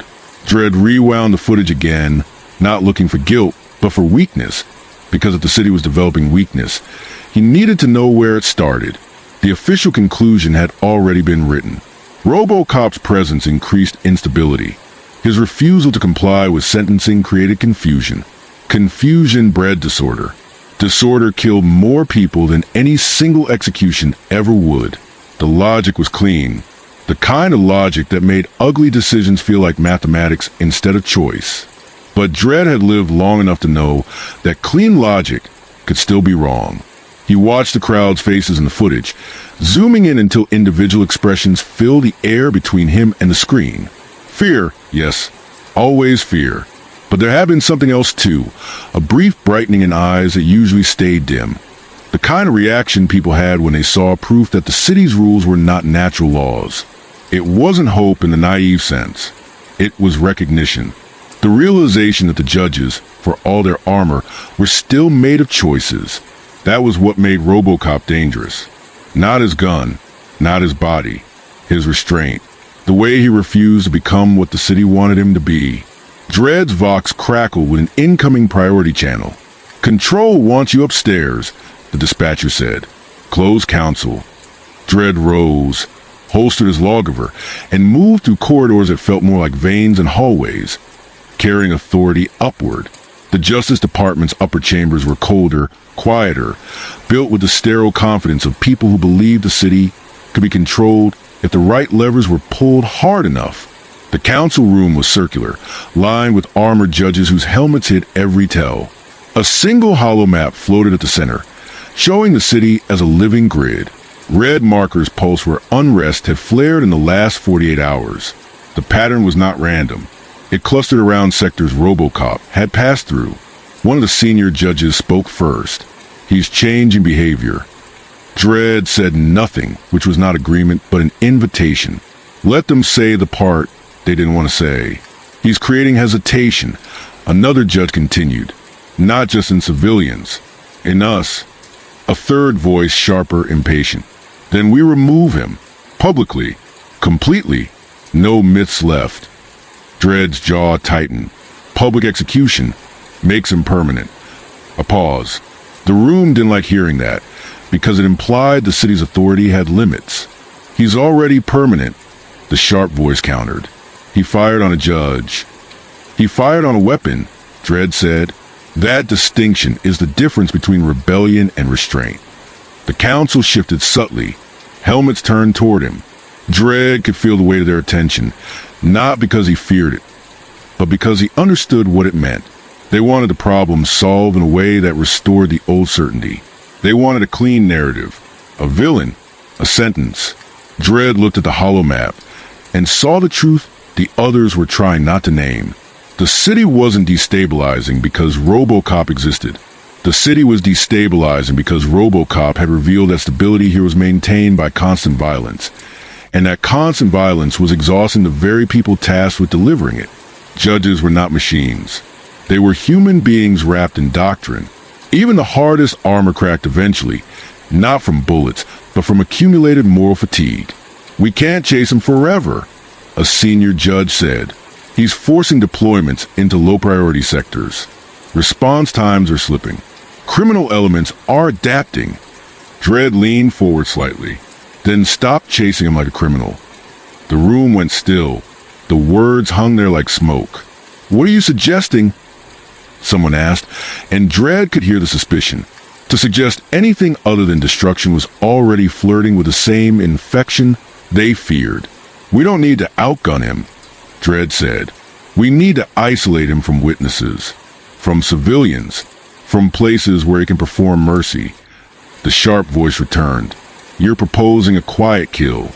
Dredd did not confirm it, but he did not deny it either. "We corner him where the city won't see. We take him apart in a place that won't become a story." The council accepted that logic more readily, because it sounded like control. It sounded like the city returning to its old rhythm. Plans began forming immediately. Containment zones, bait incidents, engineer emergencies that would draw RoboCop into spaces the judges could seal. The system's instinct was always the same. Create a situation where the moral choice becomes a trap. Dredd listened, absorbed, and felt something unpleasant settle in his chest. Not guilt. He didn't use that word. But he felt the edge of a realization he didn't want to touch. If RoboCop could be manipulated through mercy, then mercy was the only predictable thing left in him. And if the Justice Department used that predictability to kill him, then the law would be admitting, quietly and without ceremony, that its greatest enemy was compassion. Dredd left the council chamber with the plan locked in motion behind him. As he descended to street level, the city's noise returned, sirens, crowds, the constant low roar of civilization held at gunpoint. He mounted his lawmaster and stared out across the smog-choked skyline, thinking not of victory, but of containment. How many sectors would burn before they caught him? How many civilians would die because the law needed to prove it could not be questioned? In a forgotten data vault far below, RoboCop intercepted fragments of the same planning through old networks the Justice Department had neglected. He saw the pattern emerging in the numbers. Staged emergencies, delayed responses, bait designed to trigger his intervention. The city was building a cage out of his own directives. He stood still in the dark, hearing the low hum of dead machinery around him, and understood that the chase had reached its next phase. They weren't trying to find him anymore. They were trying to make him choose. RoboCop did not experience dread the way humans did. There was no tightening in his chest, no surge of adrenaline. But there was a measurable phenomenon when he parsed the Justice Department's emerging strategy, a convergence of probability curves that collapsed into something close to inevitability. The city was no longer reacting to him. It was shaping itself around him, turning his own priorities into leverage. Every model pointed to the same conclusion. If he continued to act as he had, intervening wherever life was at risk, he would eventually be forced into a situation where saving civilians required surrendering himself, or where refusing to intervene would make him complicit in their deaths. It was an elegant trap, brutal, intelligent, and completely aligned with the city's values. He moved deeper into the vault, past server towers that still pulsed faintly with obsolete power, their indicator lights blinking like tired eyes. This place had once been central to Megacity 1's infrastructure, a hub for municipal data before corporate consolidation, and judge oversight rendered redundancy obsolete. Now it was forgotten, and in that forgetting, it had become free. RoboCop patched into the remaining systems, drawing on bandwidth that no longer belonged to anyone important enough to monitor it. Civilian chatter flowed through cracks. Not organized, not revolutionary. Practical. Someone had flagged the transit corridor as unsafe because judges were running random compliance checks. Another warned that emergency med requests in a certain sector were being delayed long enough to justify lethal enforcement. Patterns emerged, faint but undeniable. The city was learning to recognize bait. RoboCop logged it all and understood the irony. The Justice Department believed it was cornering him by exploiting his mercy. In reality, it was teaching the city how to see its own manipulation. Every staged emergency revealed the shape of the law's priorities. Every delayed response exposed how suffering was being used as a tool. Above ground, the first of the traps was sprung. A chemical spill in a mid-sector manufactorum sent toxic vapor through residential levels before evacuation protocols were authorized. Civilians choked in stairwells while legal jurisdiction arguments stalled response teams. RoboCop saw the alert the moment it propagated to civilian network. The phrasing careful, the timing precise. This was designed for him. He remained still. For long seconds, nothing happened. Then the civilian feeds spiked with panic. Children coughing, adults screaming, a man pleading over an open channel that no judge would answer. RoboCop's directives flared, alarms stacking faster than his systems could clear them. Protect the innocent, serve the public trust. His internal governor strained against his restraint. He ran the projections again. If he intervened, aerial units would converge within 3 minutes. If he stayed hidden, response teams would eventually arrive, late, but within survivable margins for most. Not all. The math was merciless. RoboCop stayed where he was. It was the hardest choice he had made since arriving in the city, and it tore at something in him that had never been meant to be optimized away. He monitored the situation obsessively, rerouting civilian comms, amplifying evacuation routes, boosting old ventilation systems remotely through the vault's access. He saved lives without being seen, without giving the city its spectacle. The Justice Department marked the incident as a partial success. Casualties were lower than projected, but the bait had not been taken. Analysts flagged the anomaly, adjusted their models, and escalated the stakes. The second trap came faster. A half-block elevator collapse in a lower-income sector trapped dozens between floors. Emergency lighting failed. Power reroutes were delayed by legal clearance. RoboCop saw the trap for what it was, felt the familiar pull toward the scene, and stopped himself again.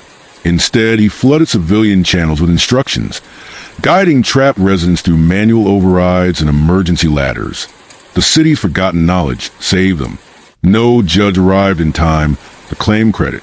No cameras captured a hero. Frustration rippled through Justice Department channels. Their predictability model was breaking down. Judge Dredd watched these developments with growing unease. The city was escalating pressure, but RoboCop was adapting faster than expected. Worse, civilians were learning, not to rebel, to think. The law could crush riots. It could not easily crush distributed understanding. This is getting out of hand. One senior judge said during an update briefing, "He's turning people into accomplices." Dredd shook his head slightly. "He's turning them into participants." There was a difference, and Dredd knew it mattered. RoboCop powered down again in the vault, systems humming softly in the dark. He had learned something critical.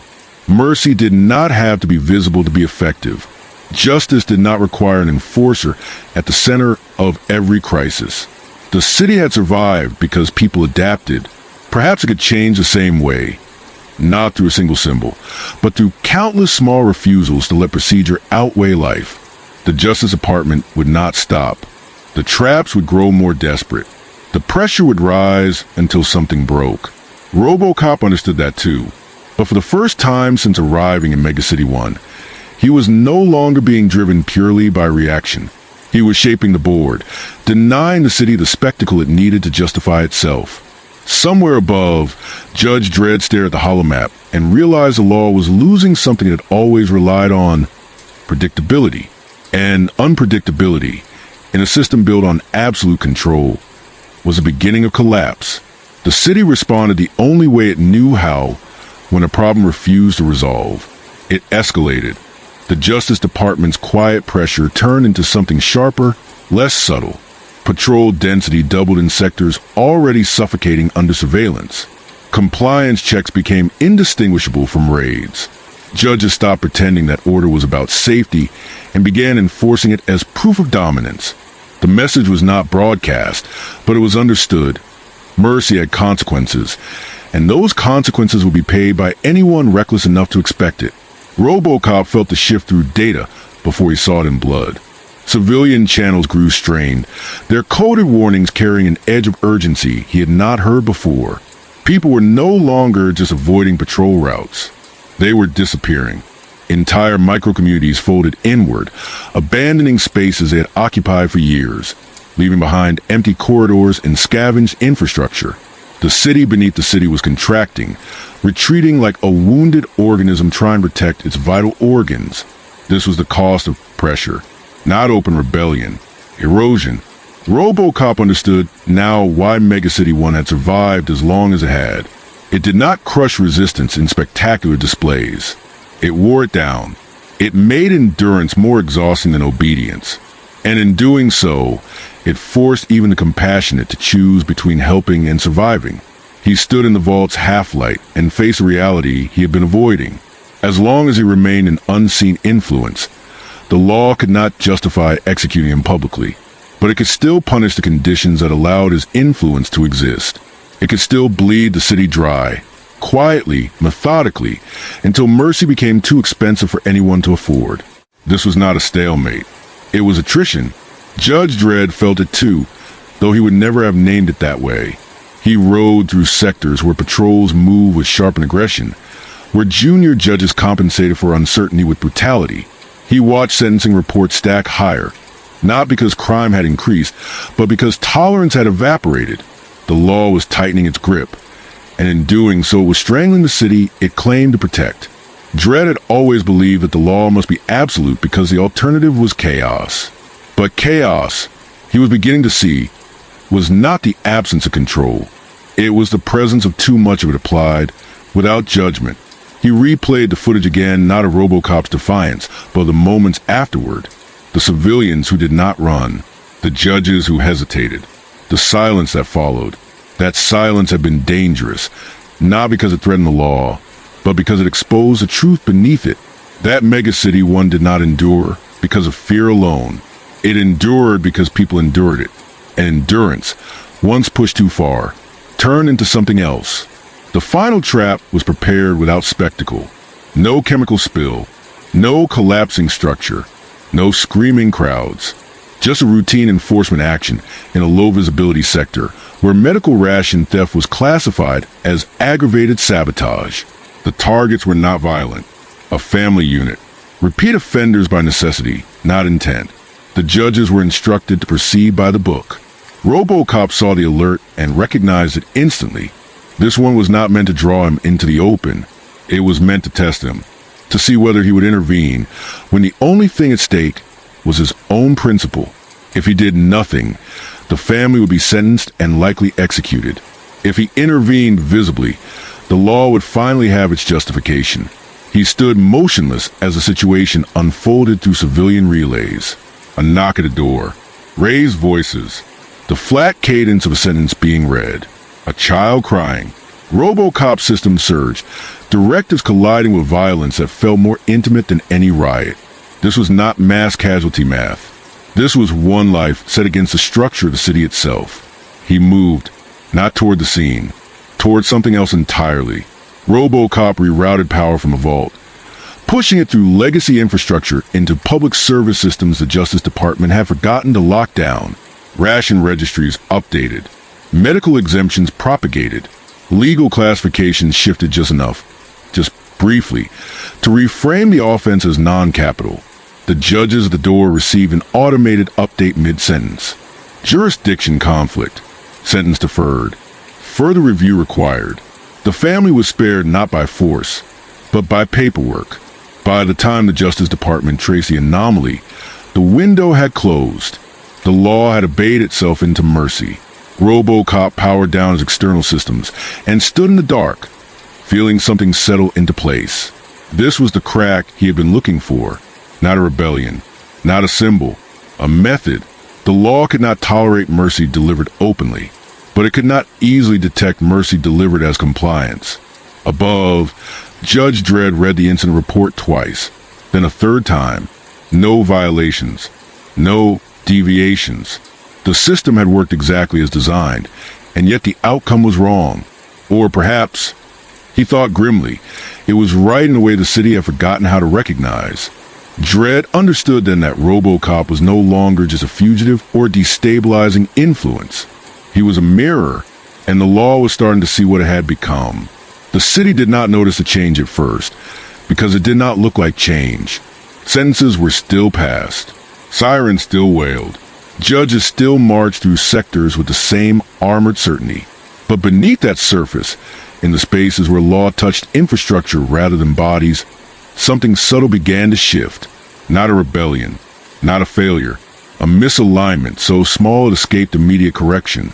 RoboCop moved like a rumor through the system now, no longer chasing crises, no longer presenting himself as an interruption. He had learned the city's deeper grammar. The law here was not a moral framework. It was a network of permissions, thresholds, and automated dependencies. Judges enforced sentences, but the city itself decided when those sentences could legally exist. Change the timing, change the classification, change the data that flowed between systems. Mercy did not need to wear a face if it could wear a process. He inhabited places no one had designed to be inhabited. Relay rooms behind transit pylons, cooling corridors beneath data spines, maintenance alcoves sealed off when corporate contracts expired and no one updated the maps. His armor scraped concrete softly as he moved, each sound swallowed by the constant low hum of a city that never fully slept. Here, he did not feel hunted. Here, he felt embedded. Civilian networks adapted alongside him. Not coordinated, not centralized, but learning. Messages grew more precise. Warnings stopped sounding like panic and started sounding like weather reports. Patrol density increasing in Sector 9. Legal thresholds shifting near med hubs. Ration audits expected tonight.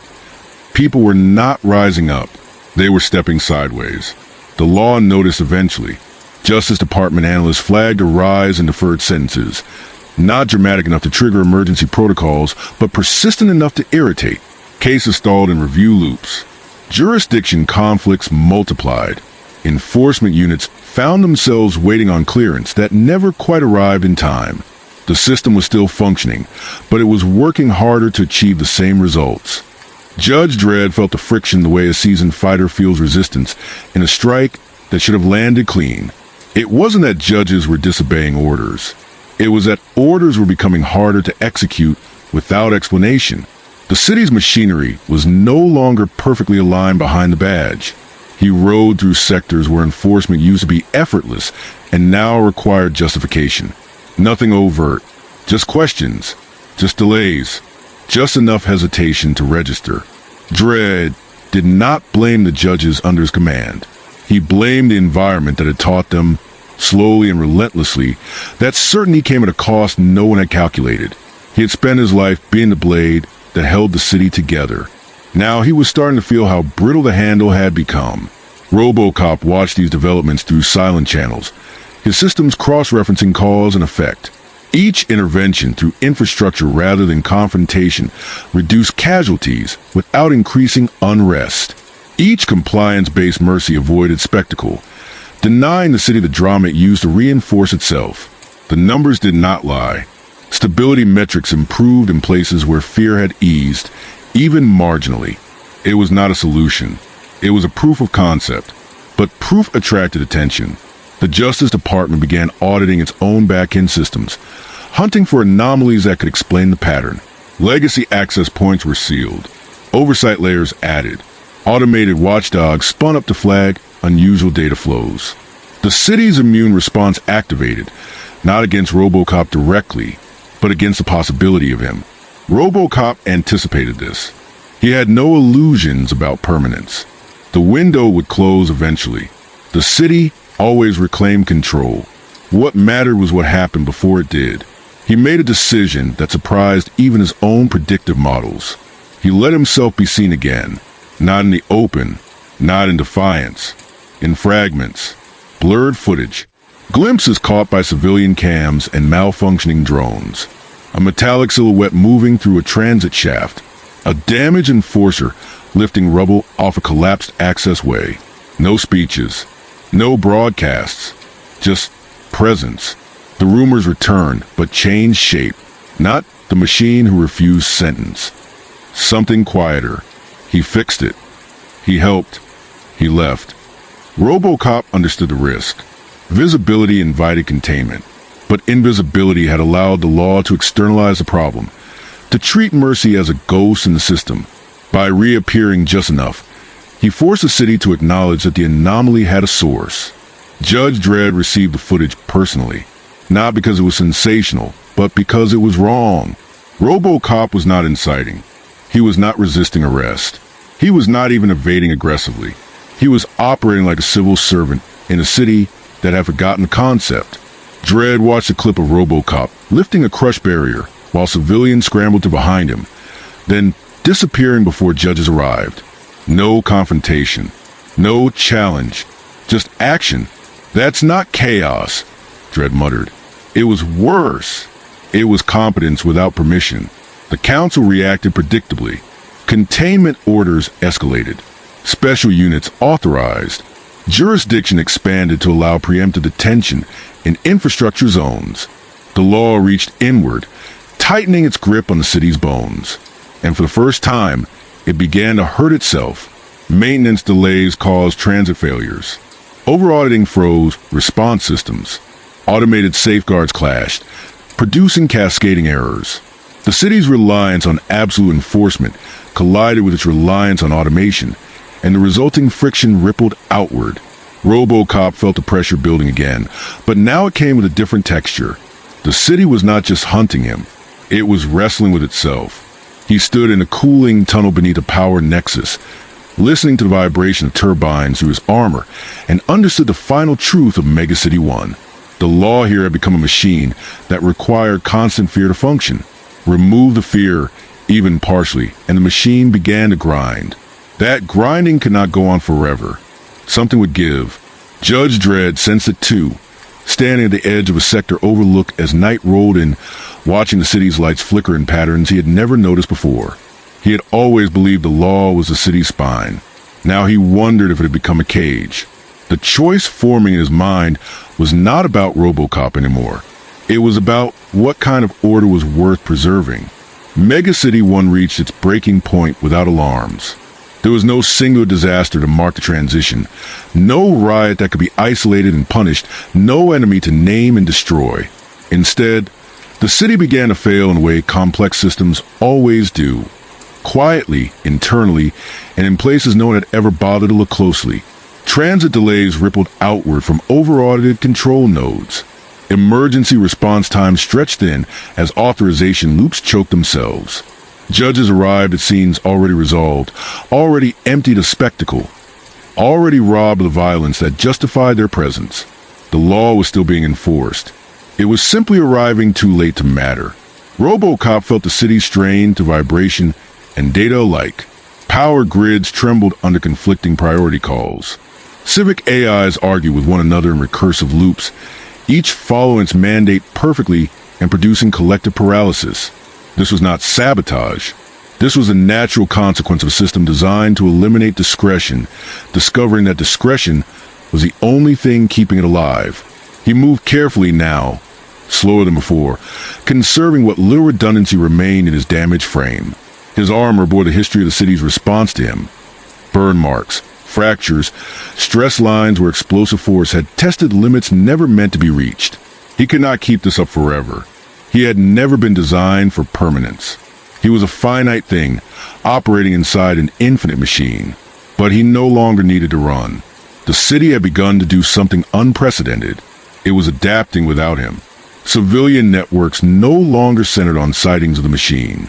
They centered on systems, on understanding which parts of the law could be navigated, delayed, or reclassified to avoid irreversible harm.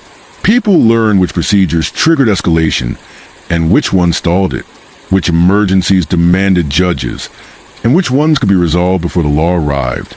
Order had not vanished. It had changed shape. Judge Dredd saw it during a routine patrol that should have ended in execution. A domestic disturbance. Raised voices. A weapon reported. He arrived ready, lawgiver steady, certainly locked in place. But by the time he reached the apartment, the door was open and the weapon lay dismantled on the floor. The parties involved sat apart, breathing hard, watched over by a medtech who had arrived first and spoken instead of judged. No crime, no sentence, just resolution. Dredd stood in the doorway longer than protocol required. He scanned the scene, not for threats, but for the absence of them. The law had been obeyed, procedurally, technically, but it had not been the instrument that ended the crisis. For the first time in his career, Dredd felt unnecessary. That feeling did not anger him. It unsettled him. He returned to the sector house and pulled records no one else bothered with anymore. Old legal frameworks from before Megacity 1's collapse into absolute enforcement. Transitional statutes that had been deprecated rather than repealed. Discretionary clauses written when the city still believed judges were guardians first and executioners last. They were still there, buried, forgotten, but active. The law had not eliminated mercy. It had merely stopped remembering how to use it. RoboCop learned of Dredd's investigation through faint echoes in the system. Queries that did not match enforcement patterns, access logs that suggested curiosity rather than control. He did not reach out. He did not interfere. This part of the process could not be forced. If Dredd was to act, he would have to do so as a judge, not as a man chasing a machine. The convergence came in a place neither of them chose. A power Nexus failure cascaded through 3 sectors, cutting life support in medical hubs and transit access for emergency responders. Automated lockdowns engaged, sealing civilians inside structures that were slowly suffocating. Justice Department protocols conflicted with infrastructure overrides. The city stalled, trapped in its own certainty. RoboCop arrived first, not because he had been lured, but because no one else could move through the dead zones fast enough. He tore open sealed access points, rerouted power manually, carried patients through smoke-filled corridors while backup systems argued about jurisdiction. He did not broadcast. He did not announce himself. He simply acted. And the city watched anyway. Dredd arrived minutes later, expecting chaos. He found order. Civilians organized, not panicked. Systems responding, not locked. RoboCop working methodically, ignoring the judge's presence entirely. Not defiant, not submissive. Focused. For several seconds, Dredd did not raise his weapon. He lowered it. "This ends," Dredd said, voice steady. RoboCop turned, armor hissing softly as he straightened. His systems flagged Dredd as an act of authority, but no threat. Not anymore. "Yes," RoboCop replied. "It does." They stood amid humming machinery and injured civilians being moved to safety, the city holding its breath around them. "You can't stay," Dredd said. "They'll never allow it." "I know," RoboCop said. "The system cannot tolerate a visible contradiction." Dredd nodded once. "But it can tolerate precedent." He turned and issued orders across the channel. Orders grounded in statutes most judges had never read, invoking discretionary authority that still existed because no one had bothered to erase it. He reassigned units. He delayed detainment. He framed RoboCop's actions as sanctioned emergency intervention under legacy law. The city obeyed, because the city always obeyed the law, even when it had forgotten what the law was for. RoboCop understood then that this was the end of his role here, not as a symbol, not as a fugitive, as a catalyst. He had forced the system to rediscover a part of itself it had buried under fear. "What happens to you?" Dredd asked. RoboCop looked out across Megacity 1, across towers and smog and millions of lives caught between order and survival. "I leave," he said, "or I disappear. Functionally, there is no difference." Dredd accepted that.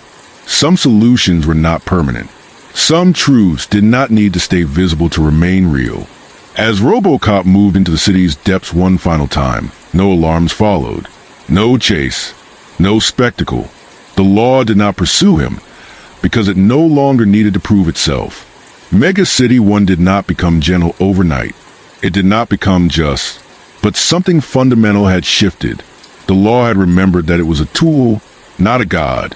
That order without humanity was not strength, but fragility disguised as authority. And somewhere deep in the city's machine spaces, a battered enforcer powered down systems one by one, satisfied not because he had won, but because the city had finally been forced to ask the question he had carried into it. What is the law for, if not the people it governs?